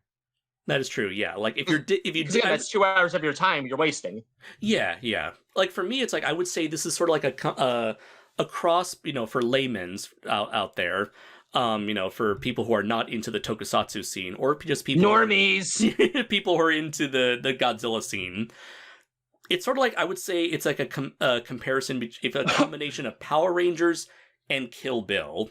What I mean by Kill Bill, it's like it's got that similar formula of, one individual going up against one bad guy after another. Also, the fact that, like, Tarantino, a lot of his movies stylistically are like a little bit of old with a little bit of new, with a huge emphasis on, like, 70s style music and cinematography. So I feel like Shin Kamen Rider does sort of like, it has a lot of the tokusatsu men in suit vibes of Power Rangers with that old school 70s, martial arts movie sort of charm as well. So also it's basically like modern sensibilities in terms of storytelling, but laced and formatted in the style of 70s Kamen Rider. So you'll have these, like, deep, like, conversations or these gripping scenes, but then you have to remember these are two dudes wearing fucking bug helmets talking to each other. Right. So for when I say that, it's like that all is well and good, but you have to remember, don't take it too seriously. Even if you dislike what's going on, you have to remember these are two dudes dressed like fucking bugs. So like on little motorcycles that go vroom vroom. Yeah, so for me it's more like relax. A lot of people, again, it's not high art. It's not it's trying to be art. I don't know. High art. It is Anno, so he is definitely trying to go super artsy though. But I think, even him, I think, knows that a lot of the times he's taking the piss. You know what I mean? Yeah. And I feel like this movie does throw a lot at the audience, and it's asking them to accept a lot. So if you are a newcomer to Kamen Rider and you're willing to, you are going to, much like with Ultraman, I've seen a similar response to Ultraman, where newcomers to Ultraman who see Shin Ultraman, they're like, wow, that was a lot to take in. I feel like you'd have an easier time with this movie, but yeah, it is still a lot to take in. But again, if you're into Power Rangers, that could help you get accustomed to the weirdness and wackiness. But aside from that, I think it's a decent enough entry point for Kamen Rider in general. Though, personally, I still think Kamen Rider Zeto from 1993 is still the best entry point into Kamen Rider. Yeah, that one's still good. I would say that, again, for me, it's more like if you want just a retelling of the classic of the first, like, not so much an introduction to Kamen Rider. If you just want to see a reimagining of what Kamen Rider started as, this is what I watch. But if you want to just see, like, oh, I've never watched any Kamen Rider, what should I watch first? Zeta would be your answer still. Right. Like, I remember back in the day, it was like 2010, and I was getting into Kamen Rider, and I thought, what's the best way to get into Kamen Rider? I found Kamen Rider the First, and I thought, oh, it's a remake. Yeah, same. Yeah, Fucking same. I researched it. I'm like, oh, it's a remake. It's a retelling of the original Kamen Rider series as a single movie. This should be a good entry point, and unfortunately, it wasn't. You misunderstood. Another Red Letter Media reference there. But, I'm in danger. But essentially, this Shin Kamen Rider, this is the movie that I wanted Kamen Rider the First to be. Yeah, and same. Albeit a little bit long, but as far as hitting the beats, it gets more. I would say it hits more than it misses. Right. And as for me, already being an Ultraman and Godzilla fan and Power Rangers fan back in 2010, had I seen this movie over Kamen Rider the First, I would have definitely have just been like, okay, I am 100% sold on Kamen Rider. So I'd say this could work as a good entry point, or like, if not, watch this after Zeto. If you like Zeto and maybe J, then watch this as your like second or third piece of Kamen Rider media. Yeah, and also in terms of accessibility, like since this one was in theaters and it'll probably be released on DVD at some point. Yeah, accessibility wise. Also, there's a good chunk of Kamen Rider that's free to watch on Tubi right now. I'm currently watching Kamen Rider Kuga, which is another great entry point. The original Kamen Riders on Tubi. 01 and Ryuki are also on Tubi. So honestly, it's crazy how much easier it is to watch Kamen Rider these days. Whereas because back in the day, Kamen Rider was, like I was saying in the beginning, like it was like either a bootleg DVD or a 240p video that's not even complete on YouTube. Yeah. Or again, finding Mass Rider the First in like my local entertainment store. Or you have to go on like the Sail the Seven Seas and start going to those shady websites where TV Nihon will provide a whole bunch of like stylized subtitles for the latest Kamen Rider stuff. So we've pretty much like run the gamut on everything this movie has to offer. So I think like at this point, our audience knows our general opinions on the movie. We're fans. We recommend it, especially if you're a fan of Kamen Rider or if you're interested in getting into Kamen Rider. It's definitely got its issues, but overall we think that the positives outweigh the negatives. But definitely. Before we head out, let's just like quickly go over our spoiler thoughts. So, if you haven't seen Kamen Rider yet, or if you're interested in knowing our thoughts about the ending, here's your warning. So, I thought it was kind of a very odd but kind of interesting decision for them to end up like killing off Takashi Hongo at the very end. Yes. At the very end. So, what were your thoughts on all of that? I think we discussed this in our little talk yesterday, but I feel like it could have been handled differently because, again, if they went by the canon of basically Hongo exiting the show because of the actor's injury, but then making up an excuse for him leaving beforehand, like in the series, to fight Shocker, basically in Europe or elsewhere. I feel like that because in the fight, like his shit gets busted open, like their helmets get broken. Like things get wrecked. So for me, it would have been a better excuse for like, he defeats Butterfly Augment, but ruins his ability to be Kamen Rider for now. True, yeah. And that could leave the door open for a potential, like, not sequel, but it's, a potential return. Even if a sequel never gets made, it's always that little thought in the back of your head. Or after he comes to some conclusion after, Butterfly Augment's defeated, him being like, I gotta go figure myself out, I'm leaving. Yeah. Like, I'm leaving this side of the world to you, Hayato. Right, but like the way it ends, it's like he dies, but sort of leaves a trace of himself in his helmet, which then gets incorporated into Hayato's new helmet, so now he's like able to talk to Hayato, which is sort of like what happens at the start of Kamen Rider V3, where at the start of V3, Kamen Rider 1 and 2 die, but their essence lives on in V3's belt, so that eventually because they incorporate both their Typhoon belts into his double Typhoon belt to make him V3. And assumedly, I haven't seen the ending of V3, but I'm assuming that that's like the excuse for how 1 and 2 eventually come back. Oh no, their asses come back like way quick. Like do they come back? They're dead for like They come back like pretty soon, and from what I remember, they're not gone for that long. Do they come back from the belt, or do they come back from like elsewhere? They didn't. No, they didn't even die. Oh, they didn't even die in the explosion. Nah, dude, they're fucking Kamen Riders. They don't fucking die. Like that's what I'm saying. It's one of those things where like they just like go.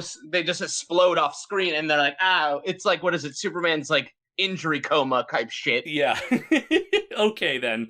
I had a completely different theory as to how they were going to come back in V3. But anyways. No, it's not. Yeah. They're not. You don't think that hard. Like, no, we just got way injured. I got better. Kind of. Literally, that's kind of how it is. It's like, yeah, we thought you had it. You know, you were doing pretty good on your own, but we will help you out now. Like, it's like we were recovering. So again, for me, it's like, it'd be cool if like again, Hongo just like, hey, I got to figure my shit out. That was a lot. Yeah, unless, like, maybe the idea is that if Hongo was to ever come back, they'll just, like, put his like, transfer his consciousness from the helmet into, like, a new cyborg body. I don't know. Yeah, something like that. But, like, I don't know. But it was cool seeing, like, the Rider 2, like, the final Rider design being redone. Rider, and having him, like... What's it called? Kamen Rider 2 plus 1? Yeah. Because fucking Anno in his names. Yeah. Yeah, it was cool. I'm not such a big fan of the design, only because, like, I like the helmet, I like the bodysuit, but I don't think they work too well together, because the rest of the bodysuit is, like, very dark, while the helmet is, like, very pearlescent, turquoise. Yeah, it's an odd, look, we don't see it for very long. It is an odd design, but, like, again, for me, I think I'm not sure if I've said on record, but I was never a fan of like the Final Rider design. I really do like the green and the dark, the green and the blue designs for both of those. Yeah. I just thought like the greens, the green, black, white, silver, turquoise, red, none of it made sense to me. But looking at it without the silver gloves and boots of the final design in the movie, it's like, okay, now I know why the silver was necessary to balance out that turquoise helmet. Because it's a lot. Yeah. But yeah, it's a nice enough ending. You know, it sucks that, like, the main character had to die, especially since, you know, he's such an important, you know, character in pop culture history, to suddenly see him fucking die like that. But it just felt needless because he just bye. But at the same time, I wasn't upset by it because, like I said at the beginning, he wasn't my Takashi. He wasn't the Takashi I knew. So this guy, he had his own like end in mind for himself, his own destiny. So if that's where it was leading to, that's fine. But again, if it was my Takashi Hongo that I knew and he died that way, I'd be more upset. Yeah. And it's like I get, and they were actually like foreshadowing that death by having him talk about his father, how he was a policeman who died in the line of duty. He died for the sake of protecting other people that he didn't know. Fucking propaganda shit up in here. A-cab. Hey man, this is Japan, all right? There's a different scenario entirely. Word, you can't convince me. Anyways, but the one thing I like though is at the very end, once that ended, they played clips of the original Kamen Rider. Yeah, to show what that scenes was really neat.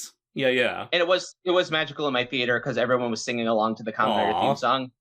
And also very interesting that me and my friend really thought that the ending scene would have been, since they didn't show Takashi recreating the opening scene. I thought so too.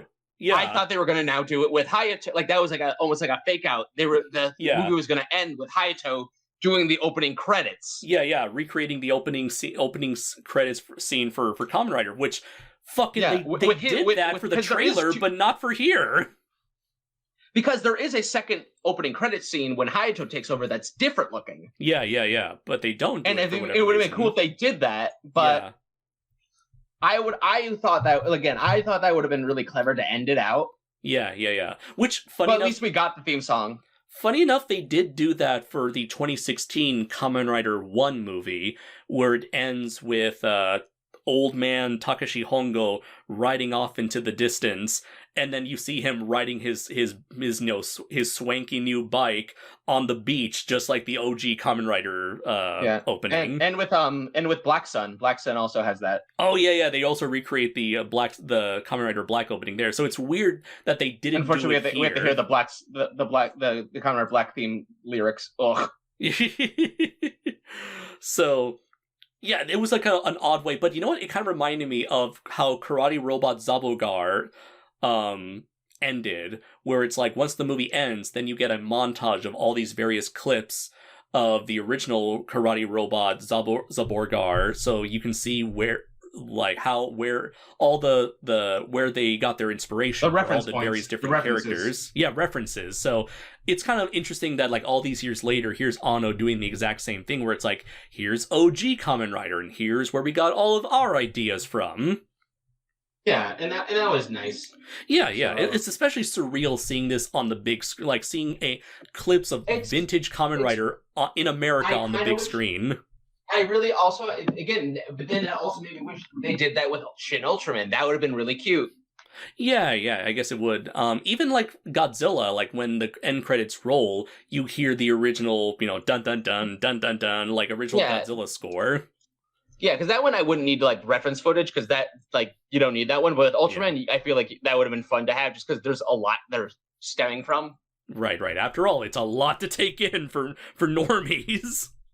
Yeah. But anyways, I guess the last thing I wanted to cover was we talked a little bit about this yesterday, and that was, where do you think Anno's career is going to go after this? Because he's already basically run the gamut. He's already covered all his favorite nostalgic childhood properties at this point. So I'm wondering if anyone else is going to ask him to direct a reboot of their property, or if he's going to go after another property, or if he's going to do something original, or if he's going to remake one of his own properties, or is he just going to retire in peace? So for me, the two things I would like to see is, as much as I love his version of Cutie Honey, that's kind of when he was just doing stuff. Mm-hmm. I would like to see him redo that one. I don't know if it'd be any better or worse. Yeah. Like, I'd be afraid that it would be worse somehow. But it would be fun if maybe he went back now that he would be given like a budget, like more budget this time around. Yeah. Because that was actually my biggest complaint of that movie is the climax. Nothing happens in the Cutie Honey live action. Yeah. But as far as anything else, I actually would love to see him attempt to do maybe a live action or a reimagining of Gunbuster. That would be interesting, yeah, especially in live action. Although I feel like that movie might be like too ambitious for live action. It might be, and also it's like, even though it's 6 episodes, there's still a lot to cover on each of them. Yeah, but I feel like he could do it. Rebuild of Gunbuster. Well, there is Gunbuster 2, Die Buster. Right, but that was not right. But we don't talk about that. I think we were talking earlier about this. I think he would perhaps do a decent job at Devilman. At least give a live action Devilman another go at it. I think so too. I feel like he could do more with it for sure. Because again, it like I mentioned before, it's tough trying to adapt an entire manga in one foul swoop like that. Right. Like, that's damn near impossible and ill-advised. Like, you shouldn't do that ever. Unless you want to go like the trilogy route, because I think that would work far better. Yeah, again, you know what? Again, for my taste too, because with the like if he did with the Birth and Demon Bird route, that could work for me, because then you could finally get the finale correct. Because that's also what I've always wanted too. If someone would just animate a third Devilman movie. And make it the proper finale. Like the third installment of the 80s OVA. Yeah, because Amon is a side story. Amon's the alternate ending to Devilman. Plus, it's its own adaptation that has no connection to prior adaptations. Yeah, and yet people will connect it to the 3, but it's not. Right. It's like, but no. If I were to throw a wild card out there, I feel like would suit Anno's taste if he could nail it. I would love for him to do Big O. That'd be interesting, yeah. Or better yet, just because go ahead. The art, a lot of it's just because it has that Art Deco, that retro vibe. That has a lot of like Tezuka influences. Yeah, I feel like he could have a lot of fun with like Roger's mansion, the way he gets into Big O, the way Big O functions. Yeah, all that seems like stuff he would, because him, like if you look at the Ava control thing, he loves watching. He loves scenes where like what do you want to call it? Like cables are interlocking or yeah, like gears are mechanical smashing into each other. Right. He loves his mechanical wires and shit and buttons. Yeah, and like gears screens. and cranes and stuff connecting. Like I feel like he would really love doing that. And then again, with his style of characters, it's these almost like what do you want to call it? Like archetypes of like, you have like, because it's sort of like Batman. You have Ryder Smith, this stoic like man, about justice with this robot, and then you have all these villains who are like these, almost like, again, Batman style villains where they have these giant personalities and then they have their own robot. Yeah. So I feel like he could do a lot with that level of just absurdity and insanity with Big O. And also, Big O's story is so much an Anno style like mind trip once it's delved into. Yeah. The only thing is though, I remember reading about it, but the creator of Big O is actually like a really bad dude, unfortunately. So I would like if someone else took that from him. Oh well. I guess for me, it's like, I know he's a big Go Nagai fan, so I would just like to see him do a Go Nagai property like he did with Cutie Honey. I mentioned Devilman before. Mazinger. I'm curious what he would do with Mazinger, because Mazinger has had several adaptations that would go very out there. Like Mazin Saga. Mazin Saga is like freaking like batshit insane. So like I feel like Mazinger would be like the perfect playground for him to do whatever he like. Mazinger Zero is another one that's like super crazy and shit. So I feel like Mazinger Z is like the perfect playground to just do whatever you want, as wild as you want, or as traditional as you want, or anything in between. What if he did, what is it, Demon Prince Enma? I'm not familiar with Demon Prince Enma. Oh wait. Is that Shuten Doji? I believe so. It's the little dude with the hat that has a mouth. Oh wait, hat with mouth. Yeah, and Enma-kun, I believe. Yeah, it's Demon Prince Enma. Okay, I'm looking at this right now. I'm unfortunately not familiar with this property. Yeah, I believe that's a Nagai thing. I believe it does look super Nagai. Yeah. Oh yeah, this is Nagai. Yeah, Demon Prince Enma. Like, okay, I gotta look into this now. But yeah, now I want to check this out.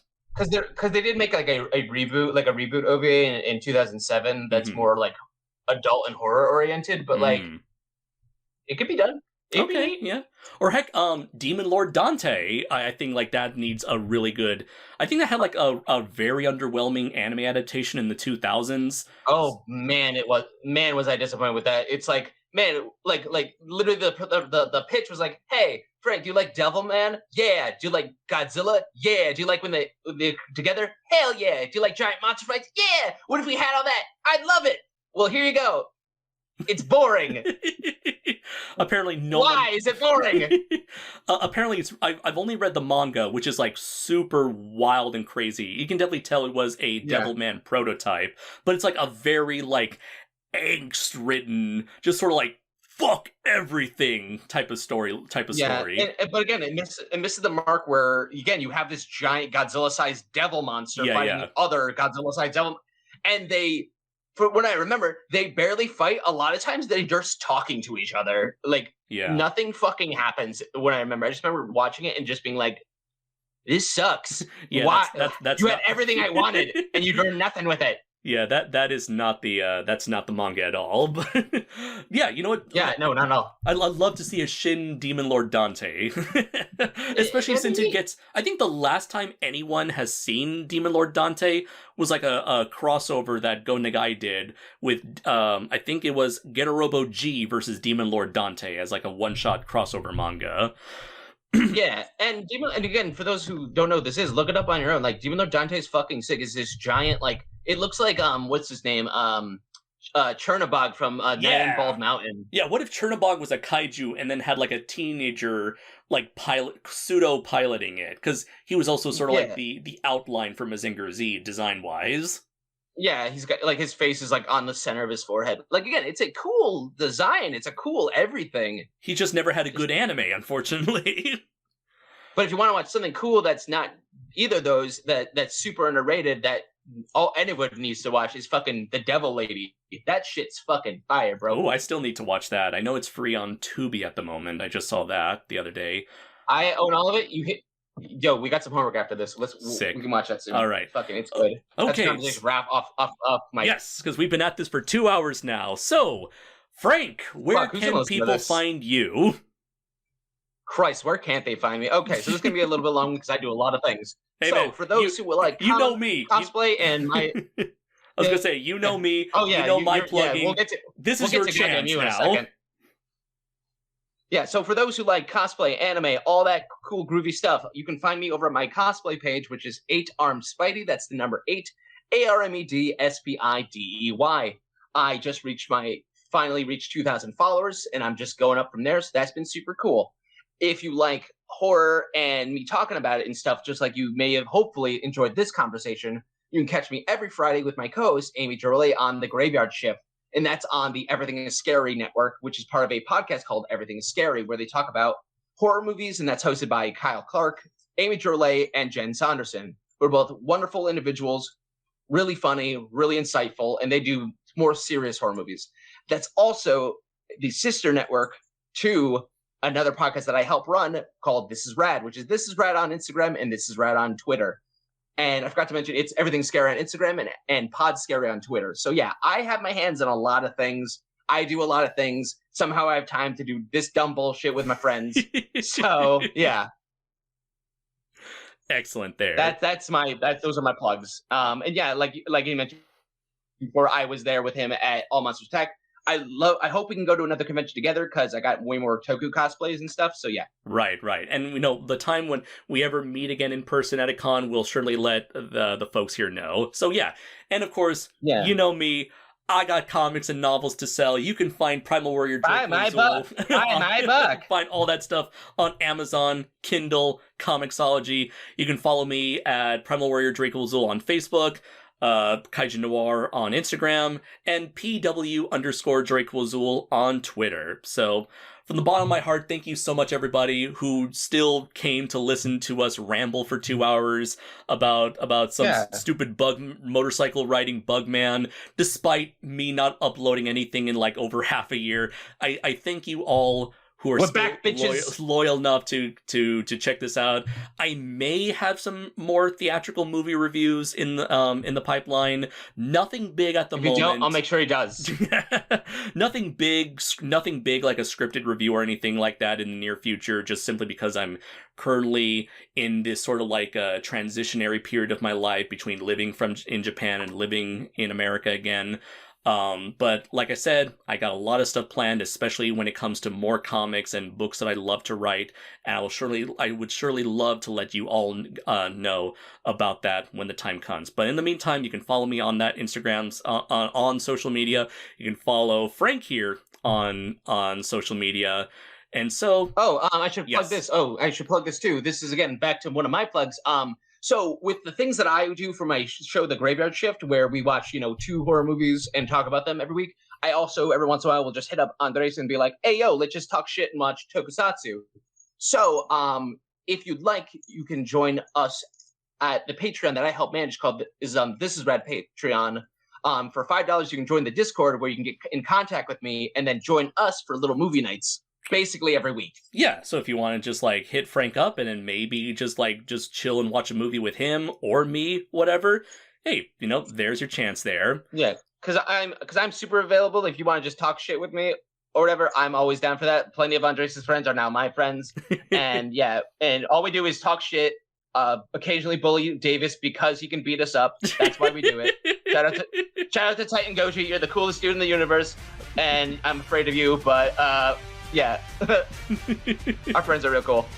Absolutely they are. So anyways, thank you very much, everybody. I have been Andres Perez, aka KaijuNoir. I've been Frank, aka 8armedspidey.